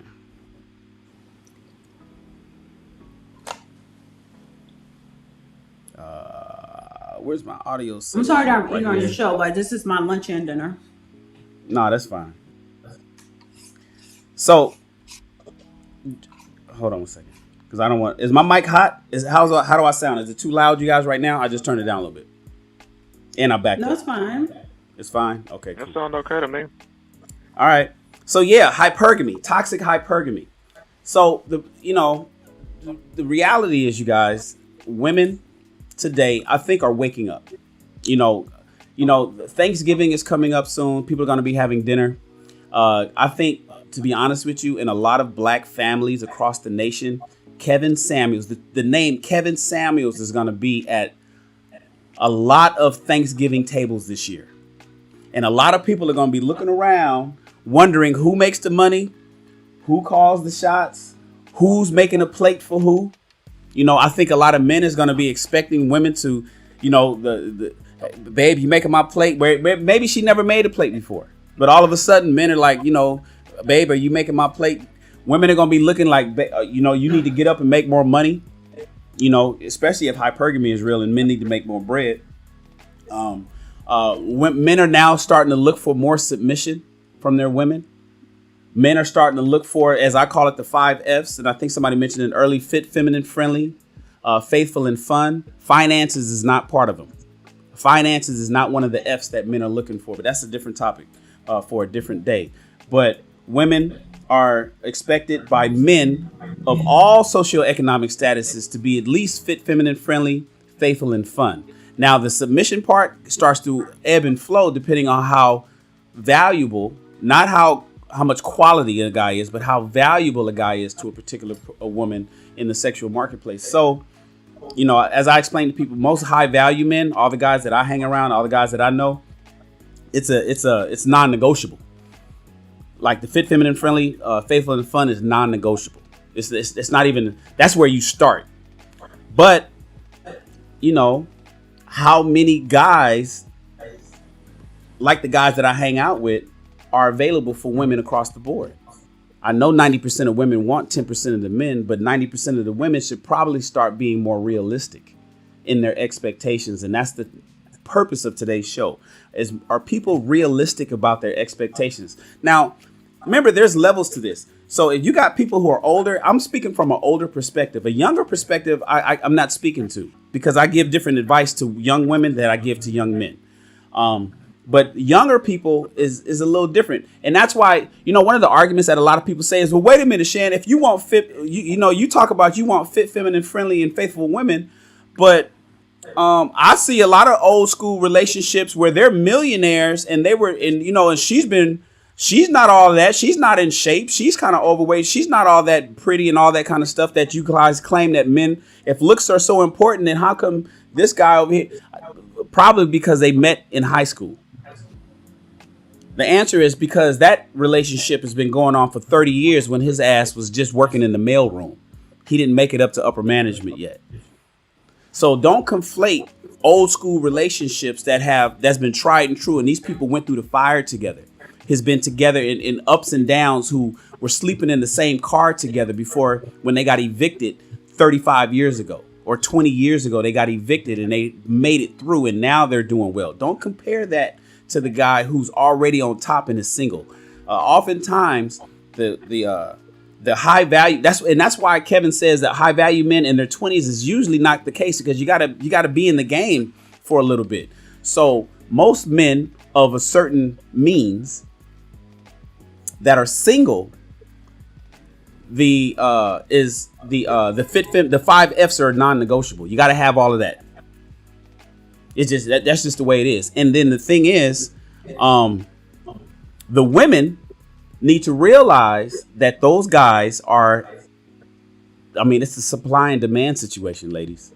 It's a supply and demand situation. So I like to give advice to young ladies to start saying, pay attention to that young buck that you messing with today. If you making it to 30, young men, yeah, my young bucks, yeah. Some call them young bulls. I like to call them young bucks. All my young bucks out there that's out there getting money, and making it happen. All the young cats that's out there, I want the guys to pay attention to getting their bag. I want the ladies to pay attention to being a wonderful, wonderful person to the man that she's going to be with. And we won't have no problems. But as long as the ladies are ignoring these young men, is out there doing hot girl summer, getting the bag, trying to build their, their business and whatnot, and then they want to wait later to pick a man off the man tree, they're going to get to a rude awakening. But I think a lot of women are starting to wake up to that. They're starting to wake up. A rude awakening. Well, that's a big conclusion you came up with, because and you're generalizing it. I get it. I think one of the things is, if you're going to wait for something because you want to, just do man or women, when you are ready for a marriage or a committed relationship, right? You need to make sure, are you equipped to handle it? Because people need to make adjustments, but people think that they don't have to. And the focus, it seemed like the focus is always towards the women have to make adjustments. Yes, she has to make adjustments. Even if you don't wait till you're over 30 and you want to get married or be in a committed relationship in your 20s, you still have to show up a certain way, right? It's adjustments when it comes to relationships. And a lot are you under the impression that the men need to make adjustments? Absolutely. When you're ready for a relationship, if you're single and if you've been a single man and you're successful and you've been climbing the corporate ladder or the entrepreneurship ladder, it's always about you. That you do have to become self-absorbed or selfish, because you are making it happen. You're trying to reach to a certain level, but maybe by a certain time, whatever your goal is. But when you are ready to be with a woman in a committed relationship / marriage, you have to make adjustments to where you have to be able to let that woman in. You have to make adjustments as well. Do you know what those adjustments are? Are you willing to do those adjustments? Of course, you have requirements for the type of woman you want, and you should. But the fact is that you have to show up too. So, but if we're focusing just on, the women, like they have this high demand, they want. You have to look at, okay, well, what are you bringing to the table? Well, that's a catch-22 though. The women. What is who? Wait. Oh, okay. Go ahead. I said you're not listening, because I said I am listening. I just want to be clear. I am listening to you. I just wanted to be clear. Go ahead. Focusing on the women, and they have all these high demands. No, I got you. Then they have to. Then the men. Then you have to. They need, not even the men ask them. They need to ask themselves, what do they bring to the table? Yeah. Go ahead, Joel. I was saying that's a catch-22, because that is exactly what the women are going after. They're going after the men that have built themselves up. That's the problem. Instead of wanting to build with a young guy and seeing the potential in the young guy. But the problem is, in the black community, we're so far gone that we have a lot of lost individuals. Most black people don't even have a stable family. You know what I'm saying? So, like, we're supposed to learn from our family to move on. And I actually talk about this in one of my episodes that I'm trying to upload, which I had to fight with my editor because it wasn't working right last night. So I'm probably going to have to upload it sometime this week. But I literally talk about like what you're talking about, social skills and EQ, like properly knowing how to talk to people, because a lot of these tech guys that I talk to, and I'm not a coach or anything like that, I just talk to these guys in the field and whatnot. They're socially awkward. They don't know how to socialize. But guess what? The reason why they're like that is because the women don't even acknowledge them. They don't look at them. They don't talk to them. They don't deal with them. And that's one of the things, when you talk about this show, Toxic Hypergamy, the first thing that popped into my mind, Mr. Shannon, was the fruition of what Jordan Peterson said would happen pretty much like 3-4 years ago in his book, 12 Rules of Life. And he talked about how crabs in their hierarchy, how the top crabs got all the women and the lower crabs got no women because all the women wanted the top crabs. And guess what happened to those low crabs? They started underperforming, and some of them even started divesting and going their own way, which is, guess what? Now you have the rise of MGTOW, men going their own way, right? So I even took it into marriage, where I'm diving into marriage. I'm going to do an episode on this too. I'm diving into marriage because I want to kind of understand, okay, why did they make marriage to where you can only have one wife, one husband in America? And Western. From my perspective, it's because in other countries, women can get with the same husband. Like one husband can have multiple wives as long as you can take care of them. Well, I think it's like the top 1% has like 60% of the wealth or something like that. So guess what? They would get most, if not all, the women. You know what I'm saying? So there had to be a factor that kept that made women realize, okay, you all can't just flock to these top guys. You all have to kind of get with the men you can get with, or share. And part of that, or share them. But the thing is, they can't do it legally because you can only get one wife, right? So one of the things I ran into was the fact that maybe they realized something that other people weren't really realizing, because when they made those laws, it wasn't based off of religion. Even in the Bible, you still have polygamy and everything practiced. I think they made it so there wouldn't be a situation like what's happening today, where the women would get with the man that was of their caliber or in their vicinity, and then they would carry on, and she would help promote and give that man a reason to, go through life. Because let's just be real, I'm not going to act like my wife doesn't push me. I don't want to do better. Not necessarily she tells me what to do, but it's like I want to do better because I want to be able to provide for her and my children. You know what I'm saying? But if you have a bunch of group of men, like what Miss Dana was talking about, the young men aren't even talking about marriage because they know that nobody's checking for them. That's the dilemma we're in right now. So now these younger men, guess what? Is They're it nobody checking for them, underperforming. or is it because they don't want to? Or is it a mixture of both? No. Women are letting them know you got to be this, and this before we even consider messing with you. Which is why those young men aren't taking it serious. They're not taking it seriously because they know women don't want them. Like when I was in college, like I said, I wanted to be a husband at 17. I wanted to be married with children, but I knew, okay, it was going to be tough. I said this in the last one. I said it was going to be tough, and if I don't find someone that was willing to build with me, I'll wait till I'm 30 to try again when I'm better off financially. You know what I'm saying? Because it's really the finance. For me, it was the finance. As a man, I was an old soul, so I've had it fairly. I had it fairly figured out young, but it's like I had to get the finances. You know what I'm saying? So that was what I struggled with. But we're in this dilemma where, from the men's side, you have overchoice.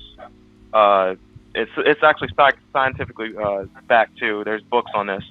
If you look into it, when someone has too many choices, like the top men have most of the women going after them, they typically choose no one.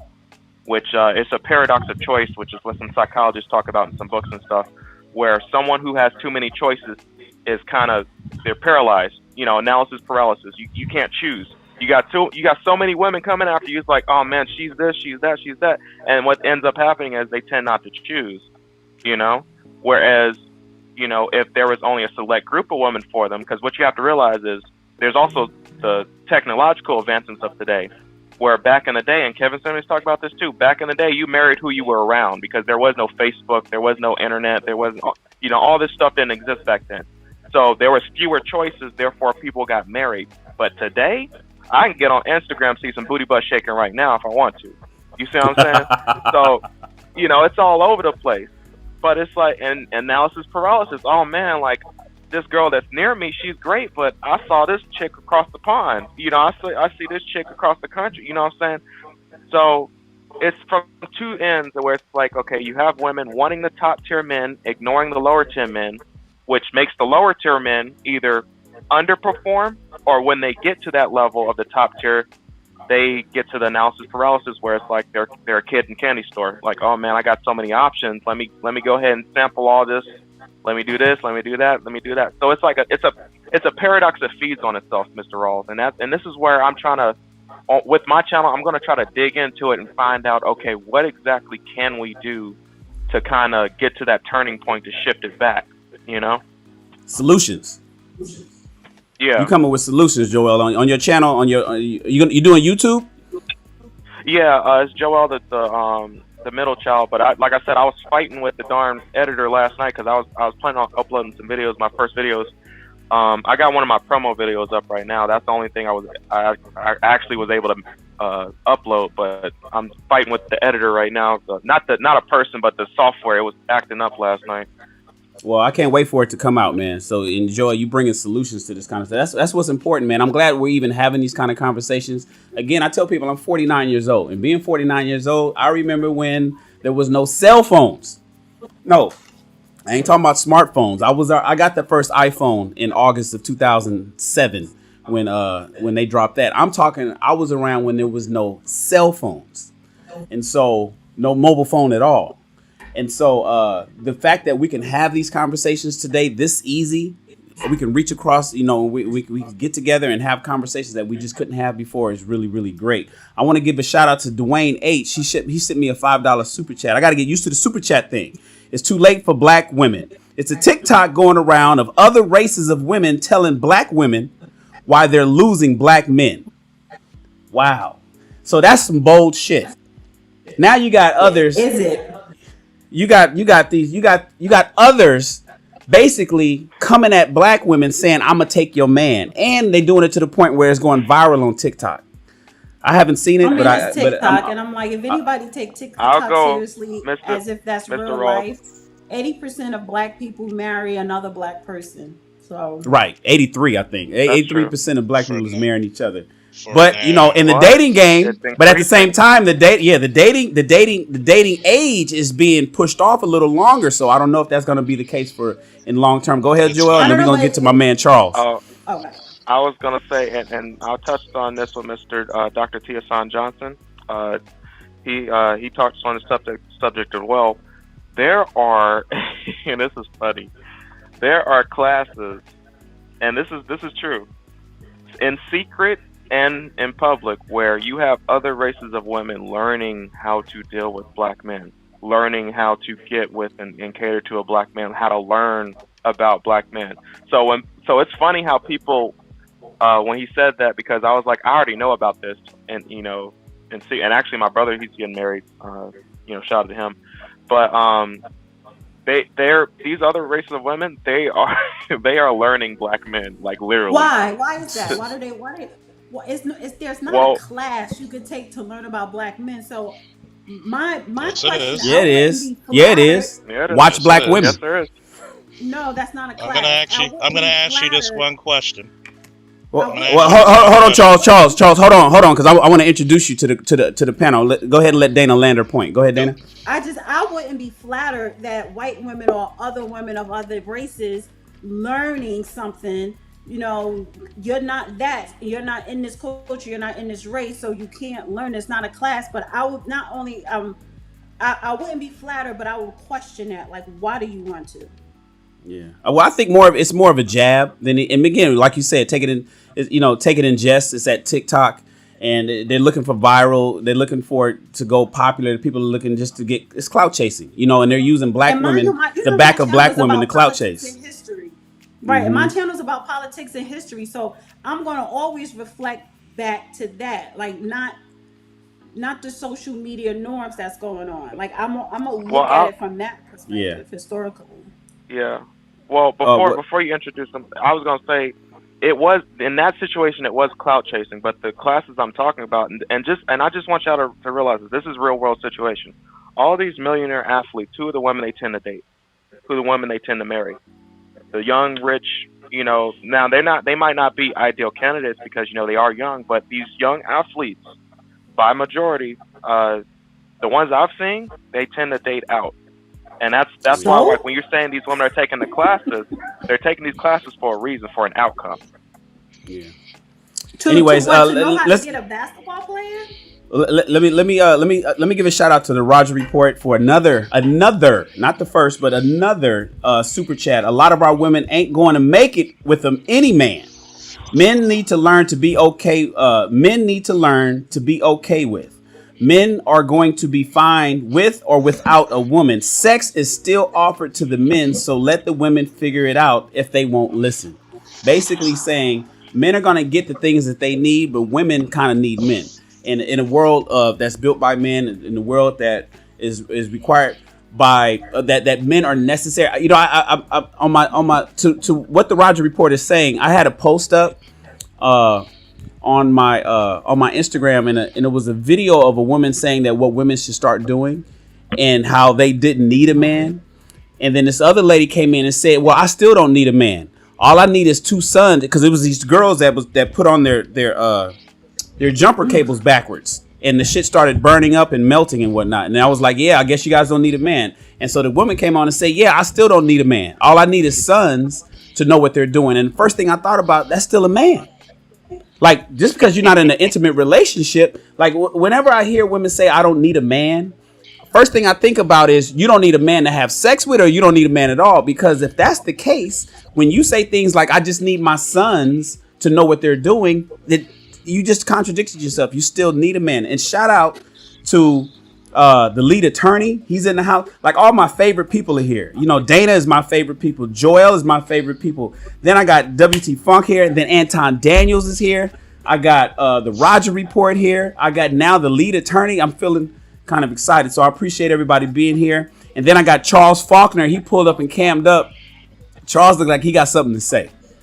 Charles, you there? Oh, yeah. Everybody's favorite officer, what they call me, the officer of the goddamn law, right? The goddamn law.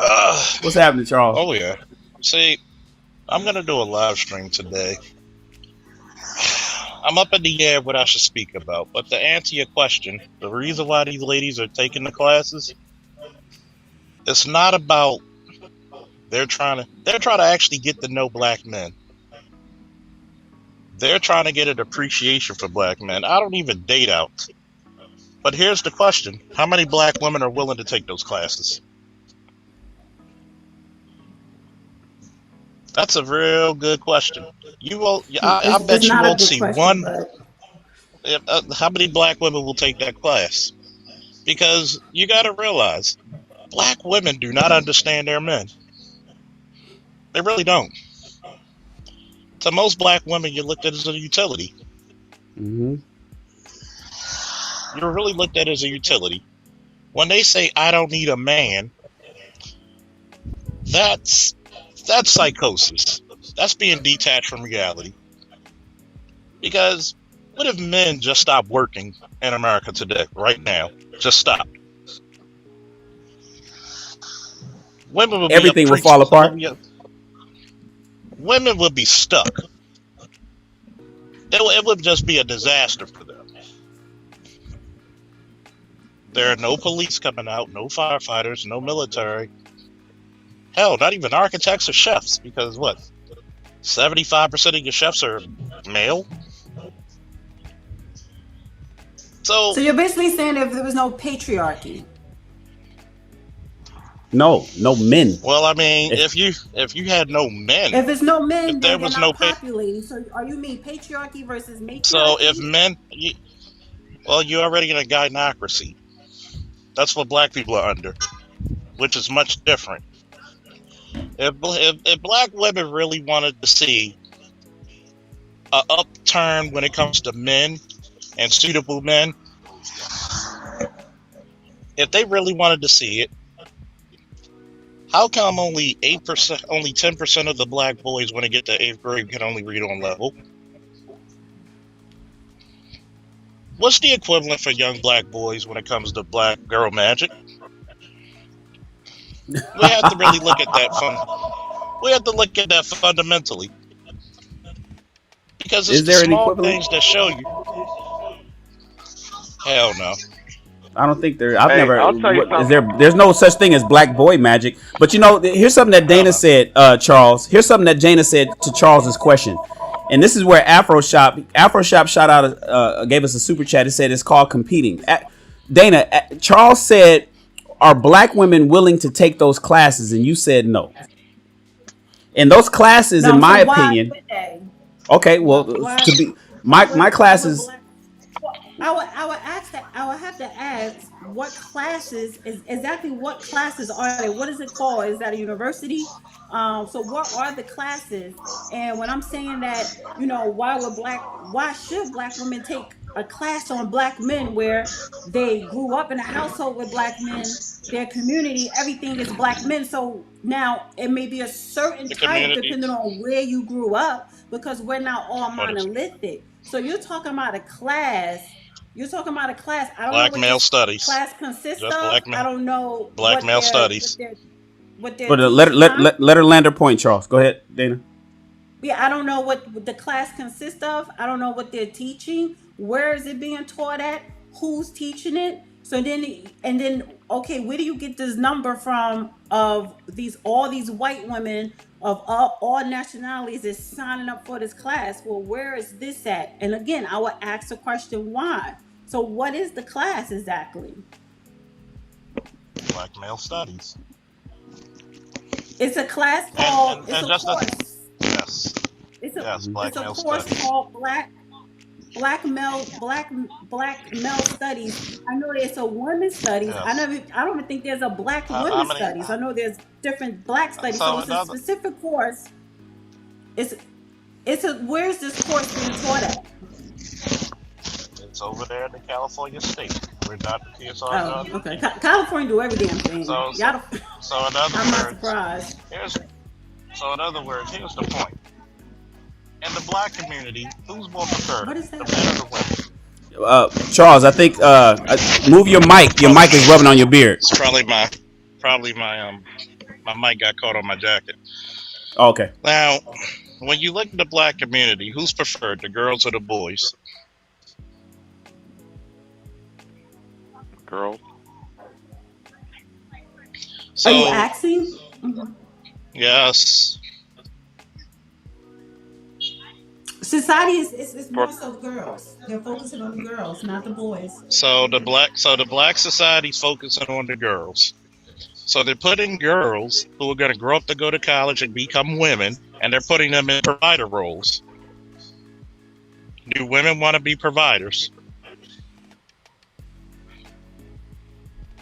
Naturally.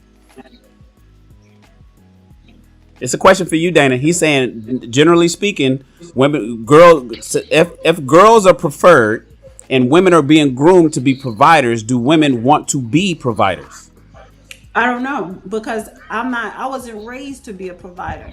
I don't know what these young girls, from what I see, because there's so many Do women? programs Do, there's so many programs and there's so many organizations that are catering more to black girls and just girls in general. If you look at STEM, there it's always been dominated by men, particularly white men, and then underneath that Asian men, then black men, then the girls, particularly black girls, is last. So yes, there are a lot of organizations, not just for black girls, but black women, where you want to open up a business, whether it's STEM programs or all these different programs, right?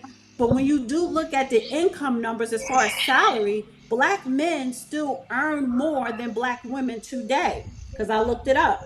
then, So you then Got it. still if we're making going to go more by money. that, right? Let me finish. Let me No. land my point because you asked the question. So yes, black men, we're talking about black men and black women are still making more money. But when we're looking at society, that everything that's created for black girls, what I see is black women creating it. So then I would in turn say if black men have a problem with that, and that is a problem, it needs to be more focused on black men and black boys. Why isn't there groups and organizations of black men, the same as black women, creating opportunities for the young black boys? I'm going to answer your question. Did black women come up with Goldman Sachs? But it's a women, black executive woman who's in charge of that particular program that you're referring to. Did black women come up with Goldman Sachs? Did What do you mean black women come up with the U.S. government? No. Answer's no. So when we look at this, right, and when President Obama tried to come out with My Brother's Keeper, that bullshit. It was black feminists and white men who shut it down, because the first thing black women said, "What about the girls?" Why'd you call it bullshit, yes, it is. Dana? Well, it's not bullshit. My bullshit channel is political, so I kind of know the inside and outs of that program and the money that was. He came up with that initiative, but it was no money put behind it. Oh, okay. So it's the way when you said that bullshit, it sounded like you was calling the program itself bullshit. You talking about the political side of it. That whole initiative. Whose job is it for? Got you. Go ahead, Charles. So whose job was it to make sure there was money put into it? Is it my job or is it your job? It's your job and my job. My job so guess what? To make sure that to uplift a man, or is it the black grown yes, man, it is. Yes, it is. And others yes, to it make is. sure that you are uplifting young yes, black it is. boys? See, all the blame yes, should be on black women. Because you have majority of the children. All the blame Why don't they give the children to their father? Complain about something and not do anything about it and still complain. Yep. But guess what? If you take the children, it's on your bed, right? Where? If majority of the women in the black community, custody. If you take the children, the majority is on your head. You get to be blamed. No, right? I'm not talking about parents. When we're talking about these organizations with Goldman Sachs, My Brother's Keepers, it wasn't a group of parents, it wasn't a group of black mothers that created these initiatives, or a group of black fathers that created these initiatives.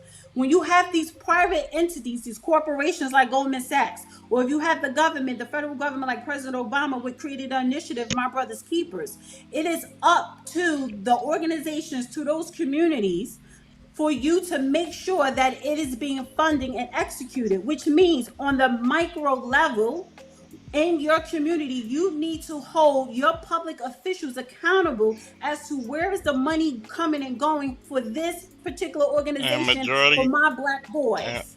Got it. Before we move on, officials, and majority of your public officials are whom? Black women. So it always circles back to hold on, Charles. I gotta give a shout out. We can get political, guys. But I gotta give a shout out to some super chats. We got Dwayne H, who came in with the $20 super chat. I appreciate you, Dwayne. Thank you so much. He said Hassan Johnson said that they take that class. I'm assuming he's talking about the white women taking the How to Get a Black Man class because they want to be better for the black men they have in their lives and understand black men. Dr. Johnson said that was the first time he has heard something like that as a black man. And then we got some more super chats. Hold on, let me hit them off. Then Big Guy Journey came in. He was like, great show, bro. Man, I appreciate you. Great. Big Guy Journey. Thank you so much for that, man. I'm trying. I'm getting used to this. I'm supposed to be downtown at my fashion business. My office is empty. I think Marvelette was down there doing some work and then she left. But I'm so excited with YouTube that I'll just be thinking about this. So I appreciate you for the super chat, bro. Thank you so much for the support. And then we also have, hold on, let me find it. We got Mr. O, Just Living, come in there. There is no proven history of women getting old alone successfully in the majority.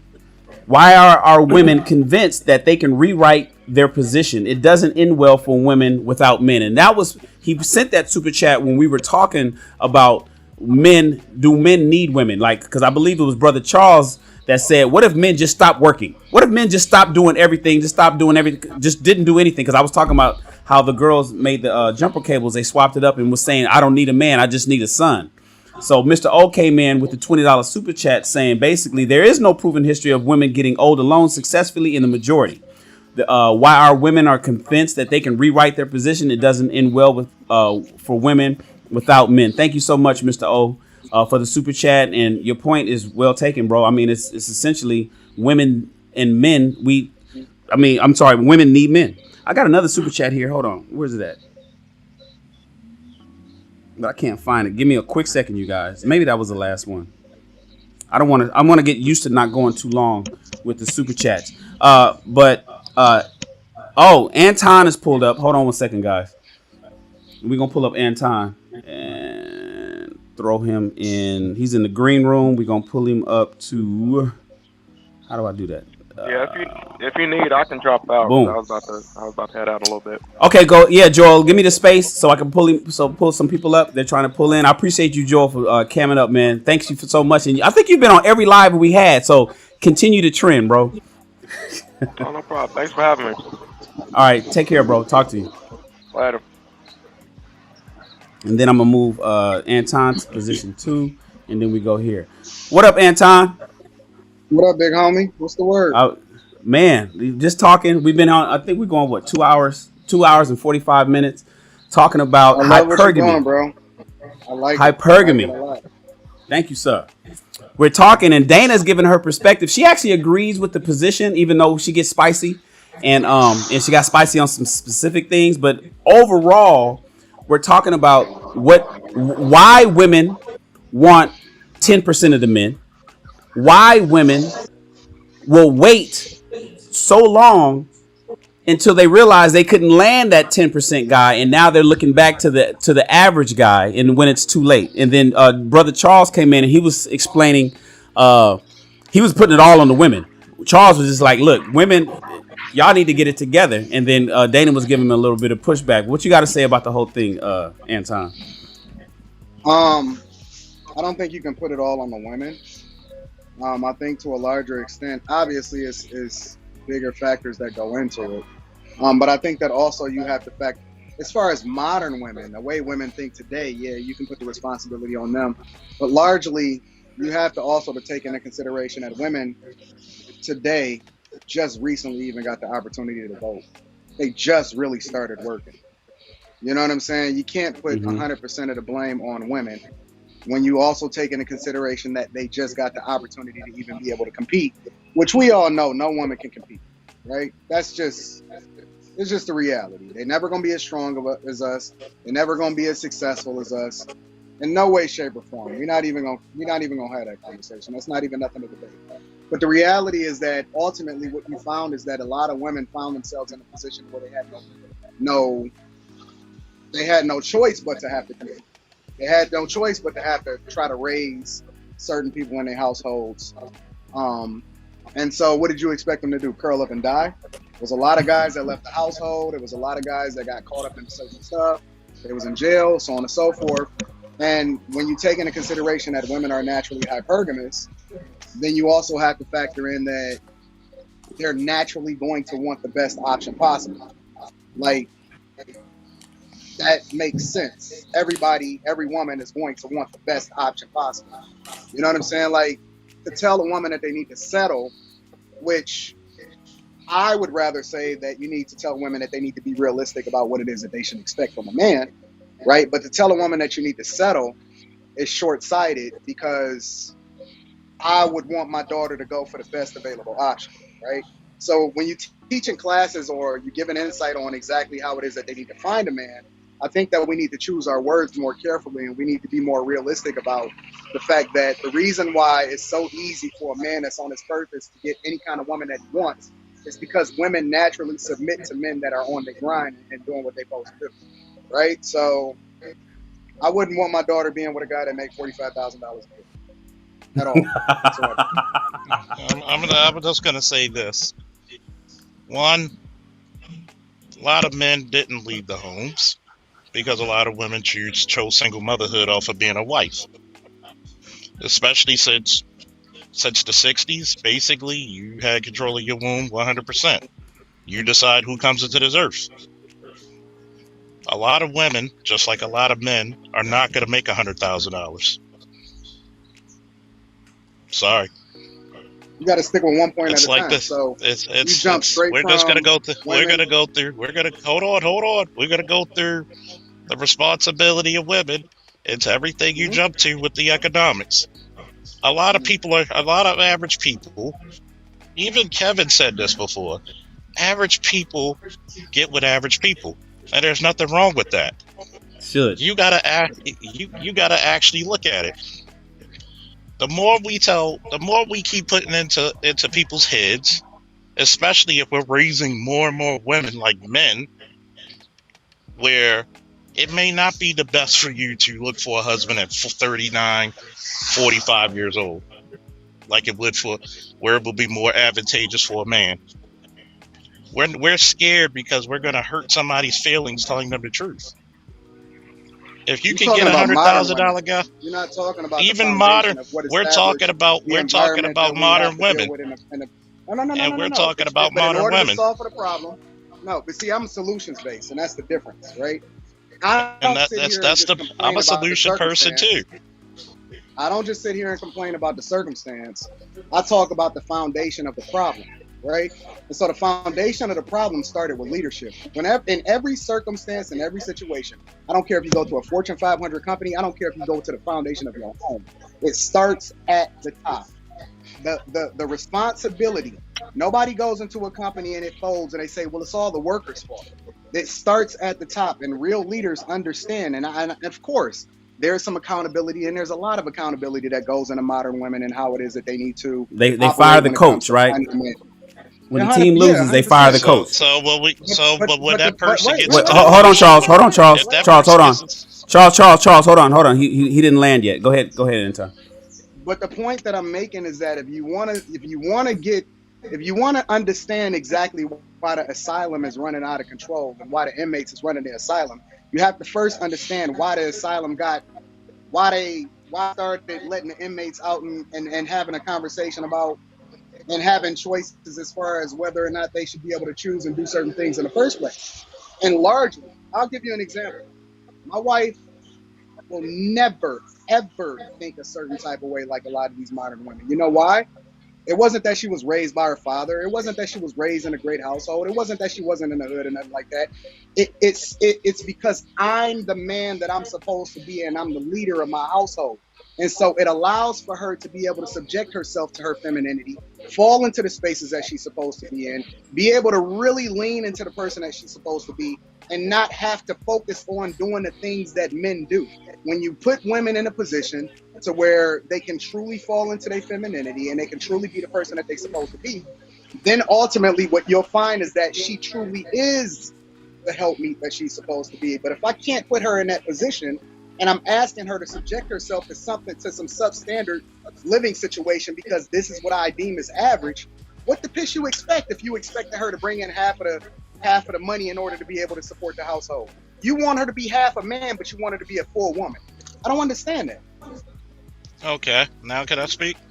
Yeah, you got it, Charles. If that was true, you got people in third world countries where their women respect them, they respect their men a lot more than we get over here. That's a fallacy. Now, when it comes to your wife, hey, I'm glad for you. That doesn't explain for everybody else here. When it comes to leadership, and when a lot of these women have taken these leadership roles, a lot of times they don't want anybody to tell them they are wrong. Just like if a man took a leadership role, right? He's got to take the victories with the defeats. A lot of women don't want to take their L's. A lot of women don't want to say, "Hey, you got to improve. I love you, but you got to improve this." It was okay during the late 80s and 90s that black men weren't shit, and black men took it in stride and say, "You know what?" And when they were doing the study saying black men are the best fathers in America, if not the world, okay, they made it a point to prove that wrong. But if you're gonna make $100,000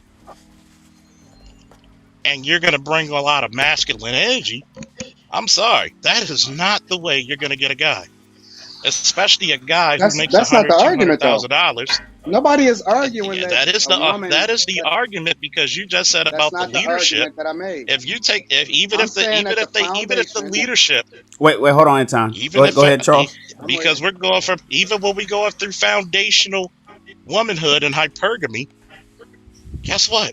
All women, even if you make $1 million, a woman's gonna want a man who makes $2.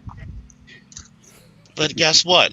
They were able to keep the hypergamy in check and realistic, and that's the problem. What's going on today? Who was able to keep Real quick. I need to give a shout out to B Sanon, who said no woman, gave a $20 super chat. Thank you, appreciate that. No women should settle. No woman should settle, as long as they know those men they want have certain boxes. Hold on, let me hit it again. As long as they know that these men they want have certain boxes, those women have to check. They can want whatever they choose. So B Sanon is saying no woman should settle whatsoever. And then I want to go ahead and give. But you have to be realistic as well. Well, yeah, that's the whole point, though. That's what I just said, though. Literally, that's what I said. Yeah, I said we need to change the word from settling to being realistic. I don't know if you got another super chat you want to go through, Chan. No, I don't got no more super chats. I just wanted to read that one. So here's the thing. Here's the thing, Shannon. Let me ask you a question. Mm-hmm. At any point in your life, whether you was 20 all the way up until now, at what point did you want a woman to settle for you? Me? Yeah. I never wanted nobody to. In fact, if you had to settle for me, I didn't want you. That's what my point is. A lot of these guys are advocating for women to settle for them and saying, "Hey, listen, I make $50,000. What more do you want from me?" Right? And we not also adding in the caveat that a lot of these guys that are just regular and they're just average, they make average money and they know what women want. They looking for the top 10% of women too.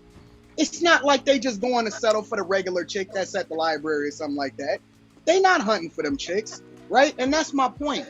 It's an accountability factor that goes along with it. And me personally, I've never, ever in my life complained about women. My mom submit to me. My chicks submit to me. Every single woman in my life, even other women, like my brother's wife, she will shut the piss up when I walk in the room and I start talking, right? We don't have these type of problems because we take accountability and we take ownership, which empower us to be the best version of ourselves. And then ultimately, women fall under our cover, right? They submit themselves to us. We don't have to ask for submission. It's the thing that they give us just inherently because they understand what real men look like. And then my point also goes back to, right? It goes back to, he talked about women in other countries and things like that. What you're finding is that this is not an issue just amongst black women. This is an issue amongst women in general. There's white men complaining about it, right? There's Hispanic women that are identifying as modern women, so on and so forth, and they having the same issues. We just so happen to be black and be talking about it. So let's not make this just a black issue. This is happening across the world in general. And do you believe it's more prevalent? You think it's more prevalent in the black community, Anton, than other communities? I mean, it's across the board, of course, or you think we're just being highlighted? I think that we're not getting the result. I think that we've always been in last place. So the problem is always going to be exaggerated a lot more, right? We make the least amount of money. Kick the underdog. The worst problem. You know what I'm saying? Yeah. But the point that I'm making is just that when you find women in these other countries, and it's funny because I see a lot of these guys say date overseas or whatever. Fam, I don't know how many times we see that once a woman get hip to or her eyes is open to the possibilities, if you're not the man that you're supposed to be, you ain't nothing but a green card anyway, homie. Like, you still gonna get the same results. You taking you with you no matter where you go. I don't care if you go to Africa. I don't care if you go to Spain. I don't care if you go to Brazil, fam. When she can do better, she will do better. And so it does not matter about what you want women to think. If you want to get the results, right, become the top 10% of men, become the top 1% of men. And then you don't have to worry about even having these conversations with women in the first place. The only men that's complaining is the men that's not winning. Level up. That's the only guys that's complaining. So we're not going to go and say we don't have cultural issues that stem since basically slavery, 150 years. No, we do. There wasn't a whole Monahan report written that talked about this behavior, right? So we're just gonna fly over that and ignore that. That all you got to do is make this X amount of money. But how many millionaires have we been seeing? How many millionaires have been seen being raked over the coals? No, Charles, I don't think we're there. And Charles, I don't want to. Charles, no, let me hit you with that. benefit for them. I don't think it's a situation where we're glossing over systemic racism and all the things that's been happening. I think what people are saying nowadays is, with that happen and with that truth, the Monahan report and everything, what are we doing about it? Now what? Do we play? I'll even Can I answer interject it. something? You're seeing. Oh, go ahead, Dana. You know what? Let me hit it. You know, Joel just got off of our live with us just a moment ago. He's about to jump in his truck, but he wants to say he has to get ready for the grind. And a shout out to Anton. He wanted to stay on the live and continue the conversation, so he'll catch us tonight on King Talk. Good to catch you. I'm glad you were here, Joel. Thank you so much. Charles, hold on one second. Dana wanted to interject a point. Go ahead, Dana. I want to interject because he referenced the Monahan report, and the Monahan report was basically saying to the federal government that it was in the defense of black men. It was really laying out everything, saying these are all the problems because there's no patriarchy of the black man. You have to, and so Monahan, I forgot his first name, he actually had a meeting with Lyndon B. Johnson to where he wanted to set up federal programs specifically for black men. Congress wouldn't pass it or whatever. So the Monahan Dana with the data. The Monahan report was indicating all of the negatives of the black community to the conclusion of, because that is also in the report, that the reason why is because the lack of black patriarchy, and without it, this class of people will never progress if the black patriarchy is not restored.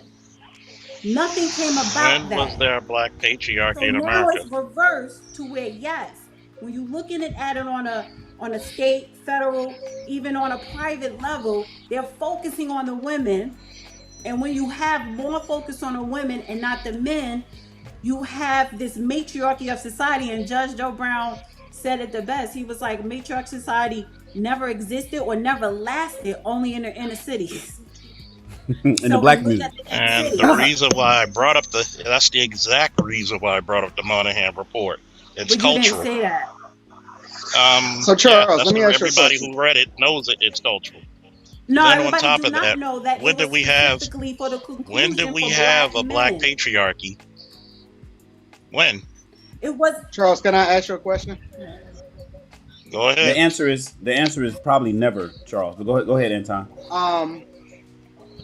You don't have to answer if you want to. I understand if In it's America. too personal of a question. Not in America. No. Have you gotten the results? Have you gotten the results that you want out of women, out of black women, or whatever women you choose to date? Sure. I'm sorry. But guess what? I'm going to tell you one thing, Antoine. I'm going to tell you this one thing. Have I seen what a lot of guys talked about? Yes. I'm not going to be disingenuous about that. That's why I had to let the women go. Let me ask you a follow-up question. So you are successfully married, correct? Nope. Okay. Was that ever a goal? Was that ever a goal, Charles? Maybe not today, but or maybe it is today. So you never wanted to be married? Nope. If I get married, I get married. If I don't, I don't. You still have to carry on as a man. So my question Correct. then, now that I have a little bit more information as far as the foundation of why you think the way you think, how can you have a perspective on how women should act if you've never had a woman fully submit to you in marriage? Well, because women have submitted to me just being in a store, just walking to a restaurant, just dealing with my family. And even then, there were some issues that had to be addressed. But wait, So, you're talking about marriage, so, right? but The way here's you build but up it's a not community- always about marriage, is it? Wait, how Because did a woman submission is submit not to you in a just store? submission is not just about marriage, right?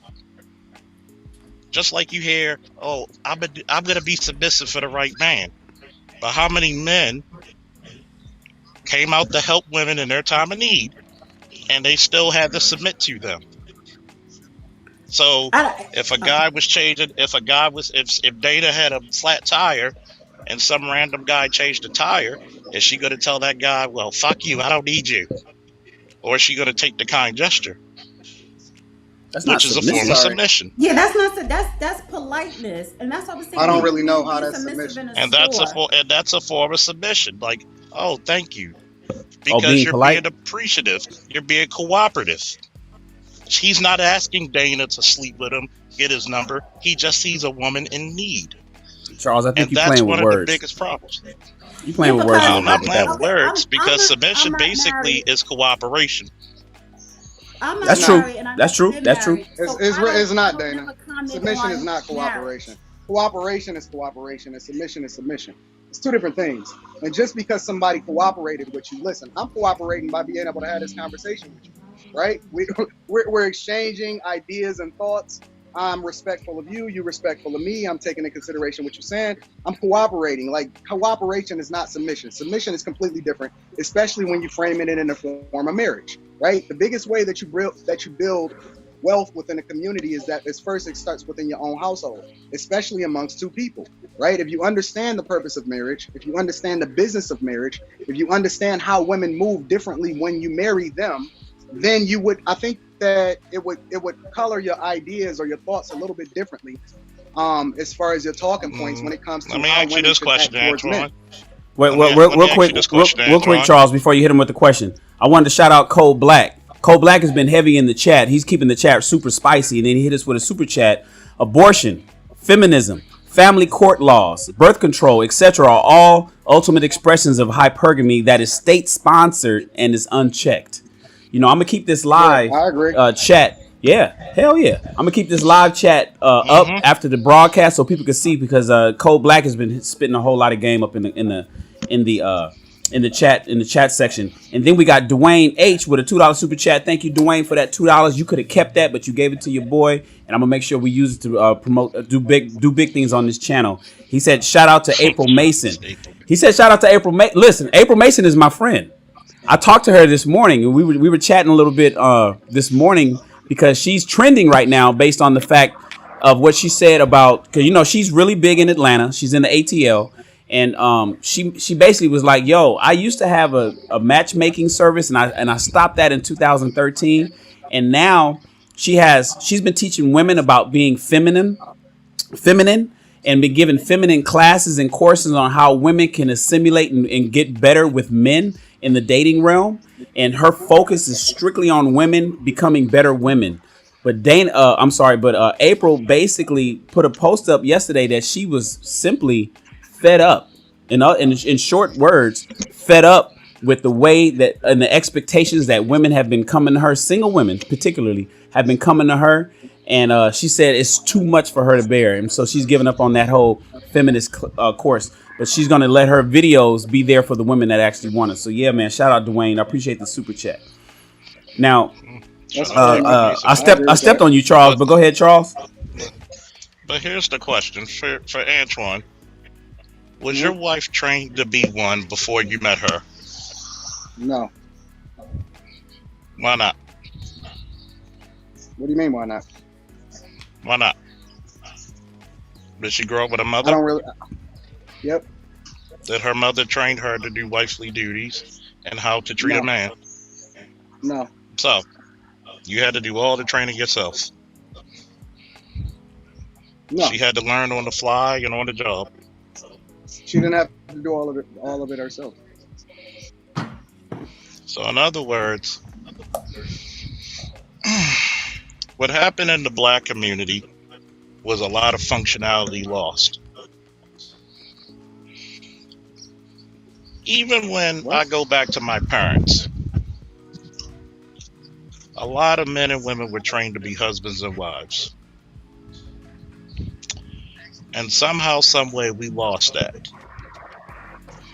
A lot of people didn't see the benefits of being in intact families. Whether they believe that women are this, men are that, that's up to that individual. Now, we're going to have to deal with trying to get people back together who are neither trained to be a husband nor wife. And how successful we're going to be right now at this moment is not two. Because each generation, our marriage rate is going lower and lower and lower. Especially as a community. I don't understand the line of questioning. What was the point that you was making as a and the point I'm going to it here is this. We're expecting people to get married with no proper training, no intact families that they see properly, right? That's exactly what my wife did. We're supposed to just fly off the limb. So we're supposed to fly off the limb, and how many times has that been successful in our community? I don't know what divorce looks like, so I don't. So do we? Like not you. How successful has marriage been in our community in the last 40 years? Again, my family is my community, and you can't even use that as the foundation of your argument because overwhelmingly. So in other words, I can't use the black community. Wait, hold on, Charles. Charles, don't step on it. Overwhelmingly amongst all communities, we see it in the white community, the Asian community, the Hispanic community. All men are complaining about modern women. So just to use that as the basis of your argument is disingenuous. It doesn't even matter. Women are women. They're hypergamous. They want the best available option. They want the top 10% of men. And now that they've been able to make their own money and they're able to support themselves, their needs are changing. Now, I'm not saying that they shouldn't be more realistic. Hold on, Charles. Don't step on it. No, I brought up Mr. O, but he had his audio on. I muted him for a second. Go ahead, Anton. No, I'm not saying that they shouldn't be realistic. I'm not saying that they shouldn't, truly be.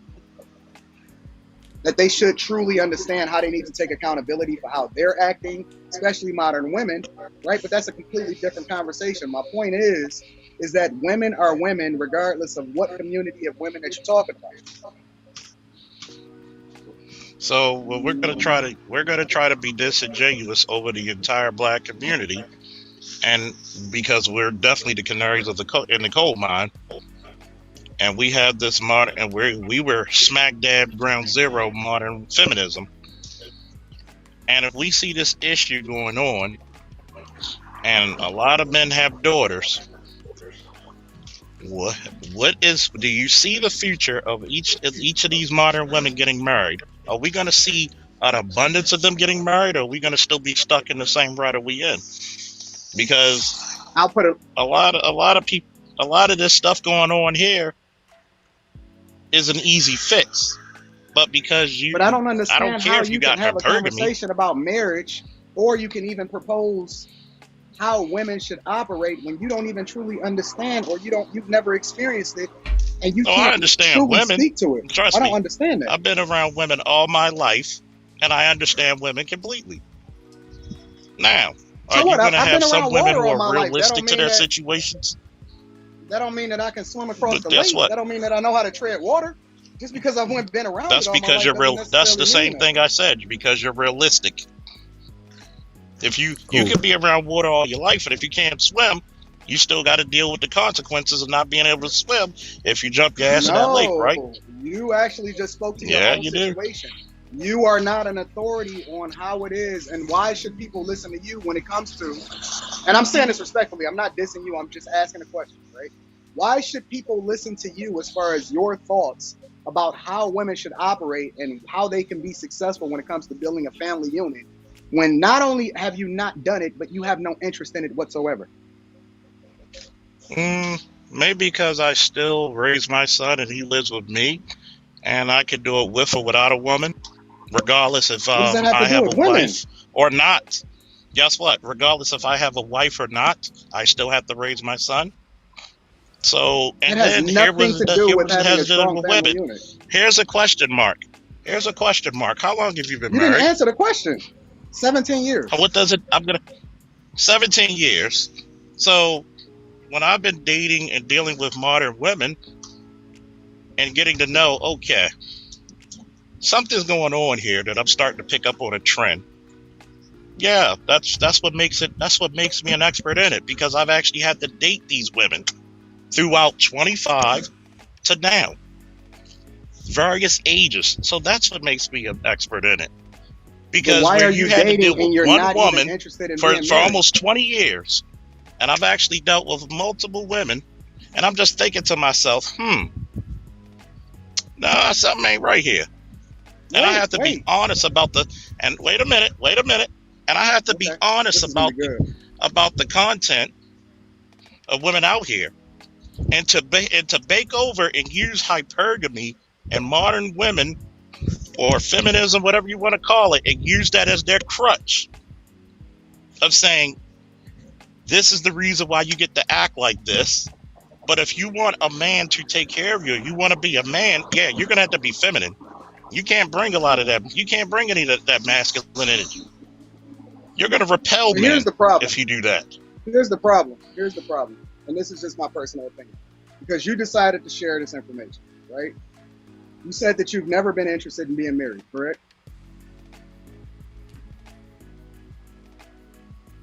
Hello? Charles, that was for you, Charles. I said I don't mind. If I do, I do. I don't. You said, but you've never actually seek being married, right? I said, if I do, I do. I don't. No, I asked you, Charles. I said, Fair okay, enough. well, that's cool. Don't worry about it. Don't worry about it, Shan. We gonna move along with the question. But here's the key, though. You still had a kid out of wedlock, right? Sure. It's called accountability. You still wait. You still laid down with her, right? You still had sex with her. You still did not wear rubber when you got her pregnant. And the point of that is because I still have to. And I'm about to land right now. I've never once heard you say in this entire conversation, the entire onus is on the women, right? When, in my personal opinion, according to what it is that you just expressed, you are the very thing that's wrong with our community, right? You're creating broken families. You're creating broken families, right? You haven't married. You haven't sex. You're doing things that married people do without actually being married. And you got to understand my foundation, because I'm a Christian. I don't believe in sex outside of marriage or none of that, right? So that's a little bit of the foundation. But my point is that I've never once heard you take ownership and responsibility for the thing that you're creating in the black community. You're dating without a purpose. You're not actually looking to get married. It's if I do, I do. When I don't, I don't. But for some reason, you're expecting women to fall under your submission and move according to how you see fit, according to your leadership as a man. So when wait a minute. Wait. You want Don't women stop to me. submit Don't to you stop who are me. not even married Charles. to you, right? Don't stop me. You want Don't women stop to me. submit Charles. to you who are not even married to you. Charles. We don't step on people. We don't step on people. We're going to let them rock. Go ahead. Go ahead. Do your thing. I'm going to let them. You want women, but yet you came out of your mouth of women who are not even married to you to submit to you, right? Just like a broken home. Because one, I'm never going to press my religious beliefs on another person. That's you. That's great. See, one thing about accountability. See, hold up. Because one thing about accountability, I raised my child. That's what you're supposed to do. You don't get credit for that. I just raised my child. What does that have to do with here the fact it that is. you're But advocating even for a still, thing that right? you earned? Even still, You're because I raised my child and my child lives with me, right? Hold on. Even married or not, do I still have to raise him? Does that matter in the eyes of the U.S. government? They're not gonna persecute you. Who is persecuting? Oh, okay, this guy's a Christian. We're gonna make him a slide. We're gonna because he's Christian. We're gonna let him slide. He doesn't. If he has a bad day, we're gonna let him slide. No, that child still has to be raised. You gotta get the beam out of your own eye before you start to have. Even still, if that woman, his mother, wanted to abort him, what say do I have?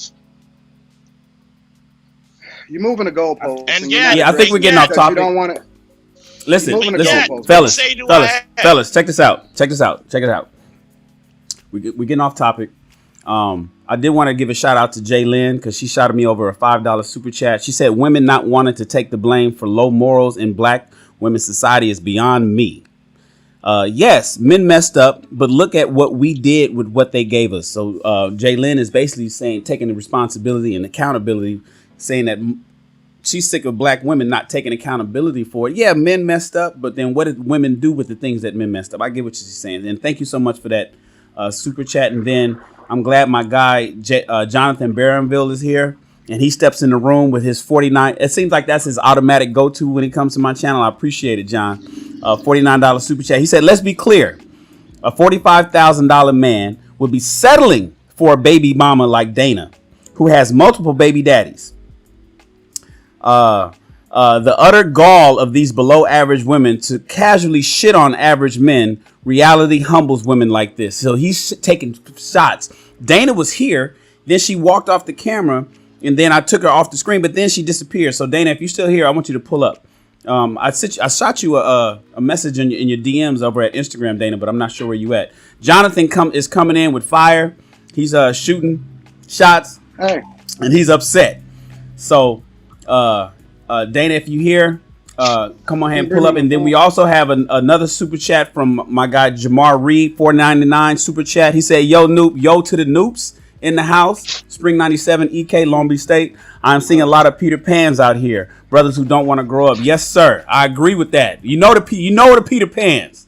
We got a lot of Peter Pans out here. Shout out to my frat brother. I appreciate you, and thank you for the super chat. And then so we're back to what we were talking about, guys. We're losing topic just a little bit. And I want to reel us back, but before we go there, I want to give a shout out to Mr. O, who's just living. Mr. O just living pulled up in the broadcast. Let me unmute you real quick, bro. All right. I appreciate you showing up, man. What you got for us, Mr. O? What's anything that we've talked about all day, bro? Just tap in. Let us know your thoughts, man. I appreciate you showing up. I like the little sparring match that's going on right now. You know, like it's kind of funny because like y'all mentioned moving the goalposts. The argument on Charles arguing fault and Anton is speaking on responsibility, and like which one is more important, is fault or responsibility? Fault's there, but responsibility still exists despite of fault, where it came from. Yeah, the men left the homes. Okay, that happened. They're traumatized. Yeah, but men today still have to give women a reason to see us for who we are, for them to get back in order. So what's going on is that, like, yeah, the feminism thing got women off course and they started to believe that they would get fulfillment other places. But now what's happening now is men know that, like, we're shorter in numbers and we can have our way. So now we're gonna do something like what Jonathan did, and is tell them, you know, like, fuck them. If you can't catch up, then shit, you're gonna get left behind. But when do we give women a reason to see the men for who we are and give them a reason to even get back in line? You know, like to Anton's point, like certain males, when they walk into a room, women just naturally do what's instinctually for them to do. I don't have to announce that I'm a man for me to start leading when I walk into a room. I'm just naturally doing what I'm supposed to do, and women, they take heed to that. You know, I think all women, especially in today's world, if they built these masculine traits to survive, because women are survivors. That's the question I wanted to ask Dana. Surviving. Yeah, right. Mr. O. That's the question I wanted to ask Dana. So are they forced? They're meeting a male they've never met. They don't know what a man is, and what they gonna do, they're gonna test him. But how I mentally respond to her and her emotions determines what happens next. A woman can only do what you allow. You know, like, we got to take our position. If you're a man, give them a man. I had a young guy ask me yesterday, like, he's dating one of these traveling nurses, and she making no money. She got a kid or whatever, but she does things like this. Like, she's like, I'm gonna take you to Paris, and the reservations in her name, and like he asked me. So he asked me, how do I get her to get with my program? I say, well, have you gave her a plan? Have you even showed her a man? I mean, when you walked into the restaurant, did you let her talk to or did you start talking? When did you take over and allow her to put her dick up? We got to give women to see the men for who we are for the shit to change, man. That's how I see it. So, Mr. O, is it all financial? Okay, so here's the deal. So you got this woman. She's a traveling nurse. You know, we know ever since COVID, traveling nurses are getting the bag. They're making more money than some doctors. 10 bands a week. Because of their demand as a traveling nurse, and nurses are needed, especially as a result of COVID. They're making a lot of money. So this woman here, in the way you described it, it sounded like she emasculated my man. She's like, look, we going to Paris. This is what we doing, baby. I'm gonna get you some clothes. I'm gonna get you some clothes. I'm gonna get the ticket. Here's our itinerary, and this is what I need you to do. But he's like, yo, I need to get on. He came to you, and was like, what I need to get her on my program, and what can I do to get her on my program? Here's the question: is it all financial? But here's my question to you, here's my question: is it because he ain't making her money, or is it because it's not in him inherently? Do women need to do men that want to have a program have to have one regardless of the amount of money they make, or do they have to have that program with the bread for a woman to jump on it? I think before any of that, you got to understand that like some males are not men, and we got to redefine what a man is. Before you can do any of that, you got to present a man first. Like simple things. I was telling him yesterday, like when she coming to your house, do you got your board up there, or your checklist, what you doing for the day? Do she see you moving? Are you not available at certain times when she call you? Like, you know, he said she ain't gonna let me breathe. She gonna FaceTime me and call me all day. Well, she knows she can do that to you. When are you gonna assert yourself as a man in her life for her to relinquish all that weight? That's what they waiting on. I mean, part of a plan is part of getting money together and adding to that power. But before any of that, she need to respect the man first. Well, see, I think that would probably be part of Anton's. See, Anton's been married for 17 that's years. That's the problem, though. Like, I'm not about to sit here and negotiate. This ain't That's what I'm saying. From day one, though, right? Anton, was that your MO from day one? Before all the money came and all the success, right? And that's what O was saying. I'm not sitting here trying to negotiate with her. I'm not about to have no conversation with a woman and try to convince her on how it is that she need to get with my program. Any woman that's coming into my sphere already understand that either you gonna move this type of way or you're not a part of this in the first place.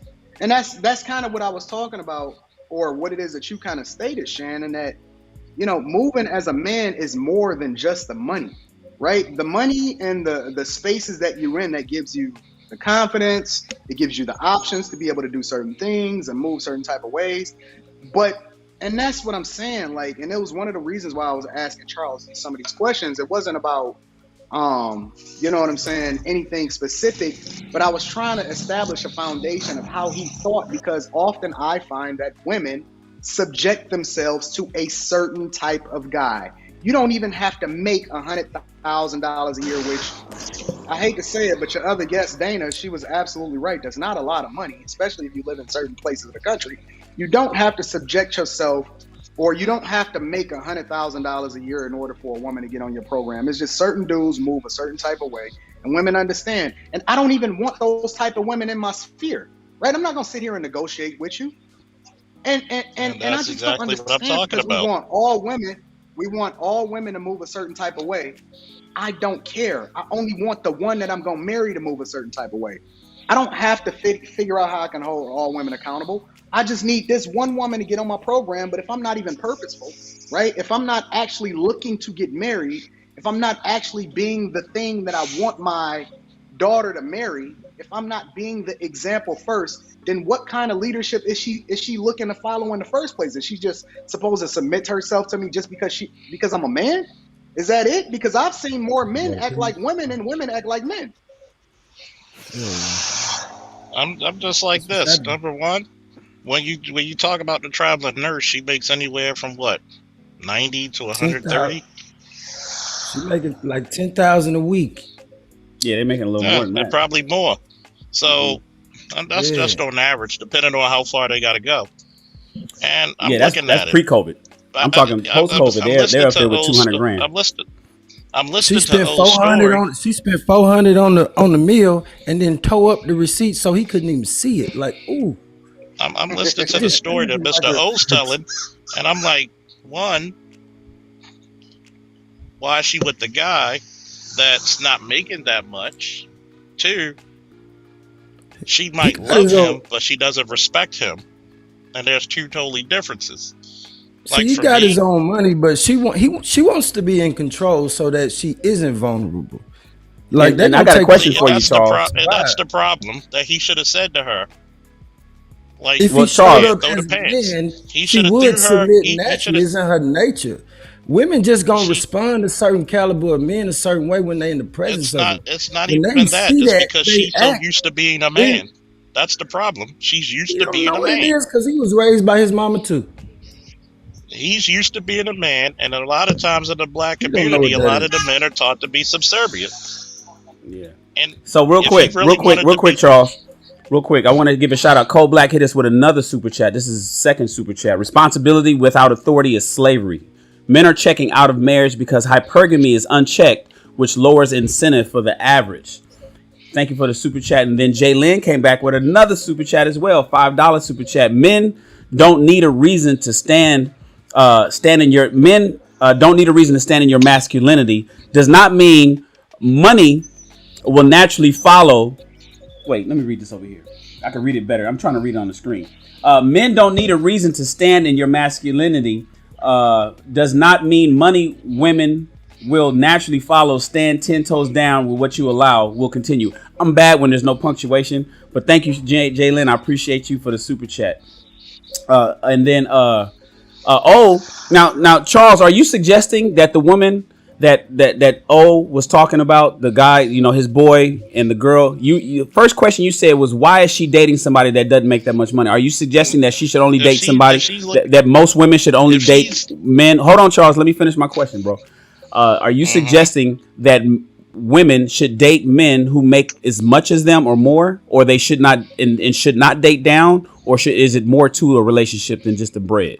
Go ahead, Charles. Of course, it's more to a relationship than just the bread. But why? There's certain things I'm listening, and I'm like, okay, you're doing all this for him for what? I mean, are you doing it because you love him and it's a great gesture, or you're doing it to love him, to control him, to make him subservient? It ain't even that complicated. It's just a comfortable sex in a strange town, and she's in control of it. That's all that's about. And she even told him that she said, like, it's not you, it's me. She gave him that speech too. Like, this ain't gonna be no forever thing. Like, she gave him that already. He's just temporary penis. This is just, but she is dating him because she can date what she can qualify for. Like, try her approaching me with some of those little things. It won't go that way. It just wouldn't go that way. At the same time, he didn't say no, did he? I would have definitely declined that if it wasn't going to be going on the way that I wanted it to go. Like, I'm not going to be put in the back seat for no shit. He's asking his homeboy. He's asking his boy what he should do. Because a lot of times you got a lot of men out there is dying for a real man. I think she want a man. She'll submit to a man. She don't see nothing. She just wants. The problem is she's acting too much like one. Like I said earlier, she puts herself in a provider role, and then hopefully she's not complaining about who she's with or dealing with right now. See, that's the problem. Why are we not coaching the dudes and saying, "Yo, fam, why you even dealing with this type of chick that move with that? Why you even letting this type of chick in your space?" Like, I'm not trying to figure out what she thinks. Man, I don't care about what a woman thinks, bro. Like, either it's my way or it's no way. I'm not negotiating with you. I'm not about to have a conversation on trying to coach you on getting yourself together. Like, the only thing I care about is winning. And if you fall into the space and you fit in perfectly, then we can have a conversation. Other than that, I'm not about to sit here and try to win you. don't care nothing about what no And woman that's think. And Time, he My said that response his is, boy that's grew up the with a single problem with her. mom, and so maybe that's all he know. You know, He That's don't. what And I'm that's the saying. problem. We need to start And that's the having problem with conversations him. with guys. He And doesn't that's know how to be a man, and this is one of the that's primary reasons he come to even confide in me like that. My response to him was just like this, dude. This is a bad deal, and she got a daughter. She got a 13-year-old daughter, dude. Like, it's a bad oh deal for no, you. You ain't got no kids. You got these two oh no. huskies. Like, you living in Midtown down in Houston by yourself. No, come on, man. This is a bad deal for And you. hey, oh, how She old is already he? see you how she gonna see you, and you can't fix that. You need to get out of this. And But how of old is course, he? Man, he wants the this dude is weak. sex. How old is he? Charles is asking you a question. Shan, you know these dudes is weak, bro. And They're how old weak, is he? man. Mid-20s. Oh, about your boy's in And his see, mid 20s. Yeah. and that's the problem. You got too many who are not being raised by fathers or father figures. They're not around men. Period. So he's used basically. You might as well say, Mama just dropped her son off to her doorstep to be Mama number 2. So Charles, are you Listen, suggesting, I'll say like I this. do, and like Antana's saying, that we need to concentrate and start teaching these men how to be men as opposed to trying to get women to change? Why do you think me and Cerulean Gray came up with the Gray Faulkner Initiative? I don't know post it nothing in the about chat. that. I'm sorry. I'm not familiar I'll with post it. it in I the do chat. think that there's some dope guys out here in the Red Pill And community. I'll I type think that something if you the can make Red me a Pill mod. I'll put it in the chat. the Red Pill Is community there is super dope, and a lot of the stuff that they agree, that I agree with them about. I think that they do focus on making men better versions of themselves. I think that they teach men to be on their purpose and things like that. And that's the part I love about the Red Pill community. The other part that I don't agree with, and I think that it just more or less just is based off of my principles and, the foundation of who I am from a spiritual perspective, is a lot of the other details that I think that negatively affects all communities, such as having kids out of wedlock, having sex outside of marriage, which leads to kids out of wedlock.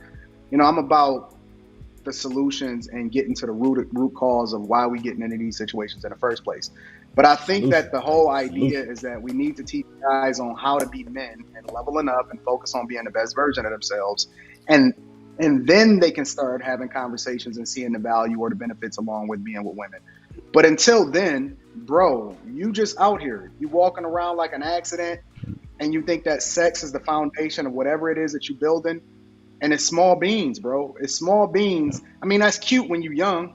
You know what I'm saying? But when you're talking about raising a family, when you're talking about building a legacy, when you're talking about, the benefits of how it is that you can leverage the foundation of marriage in order to become way, way, way more successful, it's a completely different narrative and a conversation that I don't think is being had up to a larger extent across the board. And I think that is necessary, but it's not being had. Is there certain criteria to what a man is? Like, is there certain standards that we like? These things will you're a man based on this criteria, or is it subjective, or is it based on age? Like, what is a man? Like, what are men aspiring to achieve to? What are women submitting to? Is there a standard? I think to that's too broad, though. That's too broad. Are you talking about? Yes. Because anybody can be a man. You know what I'm saying? Are you talking about a husband? Are you talking about a father? You know what I'm saying? Well, I'm calling we have to narrow males. it down.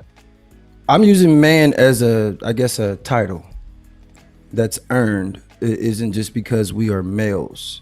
Well, there's some basics. There's some basics. Oh, Mr. O, and real quick, let me get this out. Jay Lynn hit us with a third super chat. I can date a man who makes less and respects him.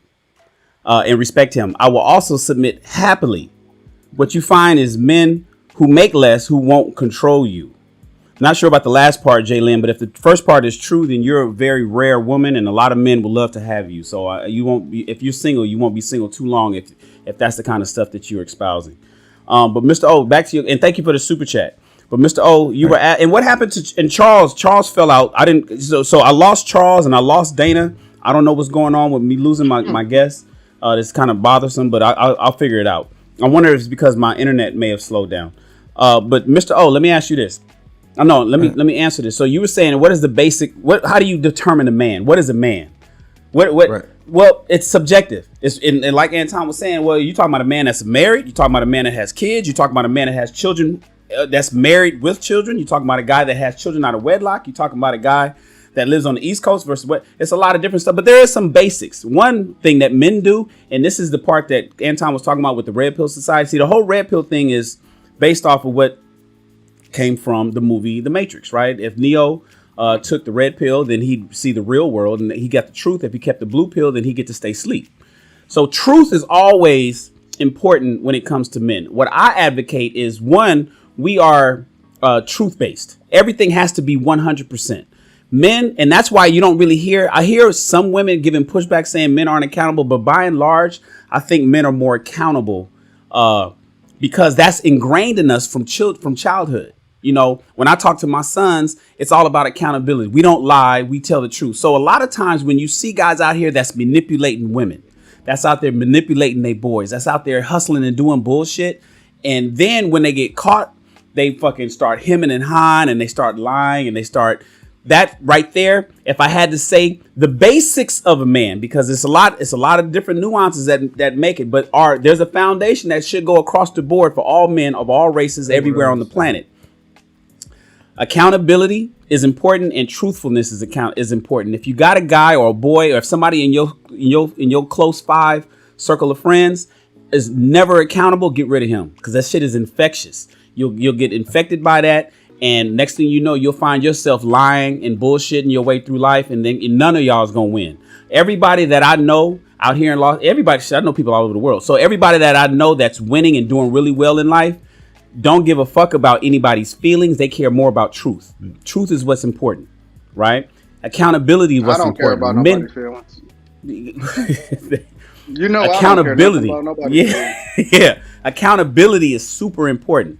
So that's that's 2 of the basics for being a man. From there, you can start branching off different things, responsibility, masculinity. You know, that's some people won't agree with me on that one, but I believe masculinity is important. So those are some of the basics, but those are the 2 main tenets of being a man, I believe. I posed the question because I've had it with some other people, other friends of mine. Mm-hmm. But one thing I always like to say is, like, a man is the truth above anything. He takes accountability for what he did. He sympathizes with how what he did made the people that it affected, and he solves problems. And when we show up in this manner and we're just doing these things because, like, nobody needs to tell us how to be a man, women will recognize this and they would act accordingly. It really isn't that hard. Yeah, man. Listen, Anton, Charles, Joel, Dana, Dana and Charles, I don't know what happened. Figure that out, but we're going to go ahead and wrap this up. I appreciate everybody camming up. Anton, I appreciate the super chats that you give and inspiring me to do what I do. Each day I'll be taking notes and I watch, I already watch your shit. I watch everything that you put out. So everybody and I subscribe to both channels. Anton has 2 channels, you guys. He has Anton 3. Daniels, which is his. Oh, you got 3? I know about the 2. I know After Hours. And the Lapeef. Okay, then I'm fucking with you on across the board. So I'm fucking. I'm gonna be on Lapeef tonight. So I'll be on Anton's channel tonight along with JR and the rest of the fellas. And then Anton has his personal channel. Then he also has After Hours with Anton Daniels. Then we got my guy Mr. O. Mr. O, you got a channel too, yeah? I do. It's 2 weeks in. I got then you ain't too far from me. So that's what's up. Yeah. No, keep it going. Keep making the videos, man. What's the name of the channel? Let me say this, Shannon. Mr. O is just living. Mr. O is just living. I just want to talk, man. I got something to say. If it a massive following, then I appreciate it. But I appreciate that's what's up, man. Please, everybody, go run over to Mr. O Just Living and tap in with him. Please give him a follow. It costs nothing to follow people, and it costs nothing to hit the like button. You have an unlimited supply. It's unlimited supply. Your bank account full of likes and follows is unlimited. So I don't know why people hold back on that stuff, especially if somebody's giving you the kind of information that's useful for you. It doesn't make any sense to me. I can't wrap my head around why people don't like a video. It's going to cost them $1 or something. So yeah, and it encourages people, man. But before we close out, go ahead, Anton. No, I just wanted to say, you know, we got to support our content creators such as Shannon, such as Mr. O. Shan. I try to support as much as I possibly can as far as lending my platform and highlighting the awesomeness of you, Shan. Supporting with my money, my resources, my finances. I appreciate what you do. I also want to just say to people that's a part of your platform, and I tell my people to come and rock with you. You know, it's okay to have conversations, but it's not okay to be open to being wrong. I'm open to learning and being wrong. I've learned some stuff today from having the conversations, right? I like to debate. It's fun, but at the same time, we got to be able to be open to being wrong because that's where the growth comes in, right? Being able to have conversations is not just debate. It's me consuming what it is that you're saying and taking it into consideration, hopefully contributing to the conversation. And again, we got to support Shan for putting together these dope chats. I wasn't even expecting to pop on. I just wanted to come and listen. But again, I like to support and show love to all of the content creators. So thank you, Shan, for continuing to contribute to the sphere of greatness of all of this great content creation. I'm going to continue to hold you up. I'm going to continue to champion you and all of the great ones that's up and coming, bro. I think that you're going to absolutely be a star. And I just wanted to let you know I love you, bro. Love you too, bro. Appreciate you. Thank you, everybody, for tapping in. I will be back tomorrow morning with something different. And I appreciate you guys. If you keep talking for the next 3 minutes, your chats are going to be on the screen. Talk to you guys later. Peace. Blessings. See y'all. Hey! Let me go back to the chat. I try to avoid the chat. I get notifications when I get super chats and I go find them. Yeah, the chat was lit, Maya. Yeah, that's right. WT is asking Maya about. I want everybody exchange channels. This is a channel exchanging time. Tell if you have a YouTube channel, put it in the chat right now so it's burned into the video. That's what's up. Thank you, Gail. You know I love me some Gail Lockett. I asked Gail for her Cash App. I'm gonna have to Cash App Gail some money. I don't know who else pays her, and if they don't, that's a crime. I'm gonna shoot Gail something because she be helping, and she pulls up and gives hours of her time. So shout out to Gail. Shout out to Gail Lockett. I'm gonna search for you on Cash App. I'm gonna shoot you something. You're gonna get lunch or something. Out here doing all this work at everybody's channel and don't get nothing back, please.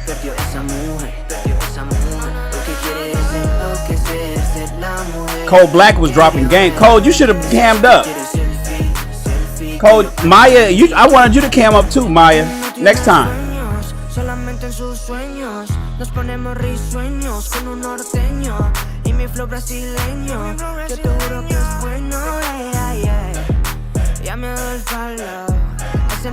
Shout out to the lead attorney. Shout out to Anton Daniels.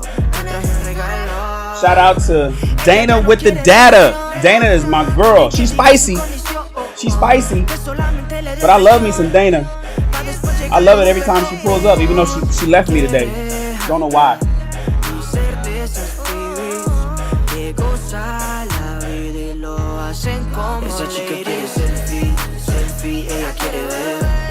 I missed the super chat? Oh, hell no. And Jonathan, hold on. Let me go pull that up. I ain't miss it. Boom. Jonathan says, Anton, what are the bottom 90% of men who will never make $100,000 supposed to do? I understand the passport bros because women overseas don't have these problems. Example, he was in the Dominican Republic and the women respect, value men regardless of their socioeconomic status. That's in the Dominican Republic. Anton, that's a question for you. You know, we're going to have to pull that up tomorrow, especially with my guy Jonathan hit me with the super chat, so I'm going to bring that up. We're going to talk about that again, Jonathan. You know, what are the bottom 90% of men who will never make $100,000 supposed to do? That's where I say that the women, Jonathan, need to change their minds. It's on the onus is on the women. They need to start paying attention to more average guys and stop chasing this 10% of men. That's my solution. I got another solution too, though, Jonathan. I need the men to start making more money. The bottom percent that don't make enough in the black community, I want all my brothers to start making more bread. All right, y'all. Love you guys. I'll see you tomorrow.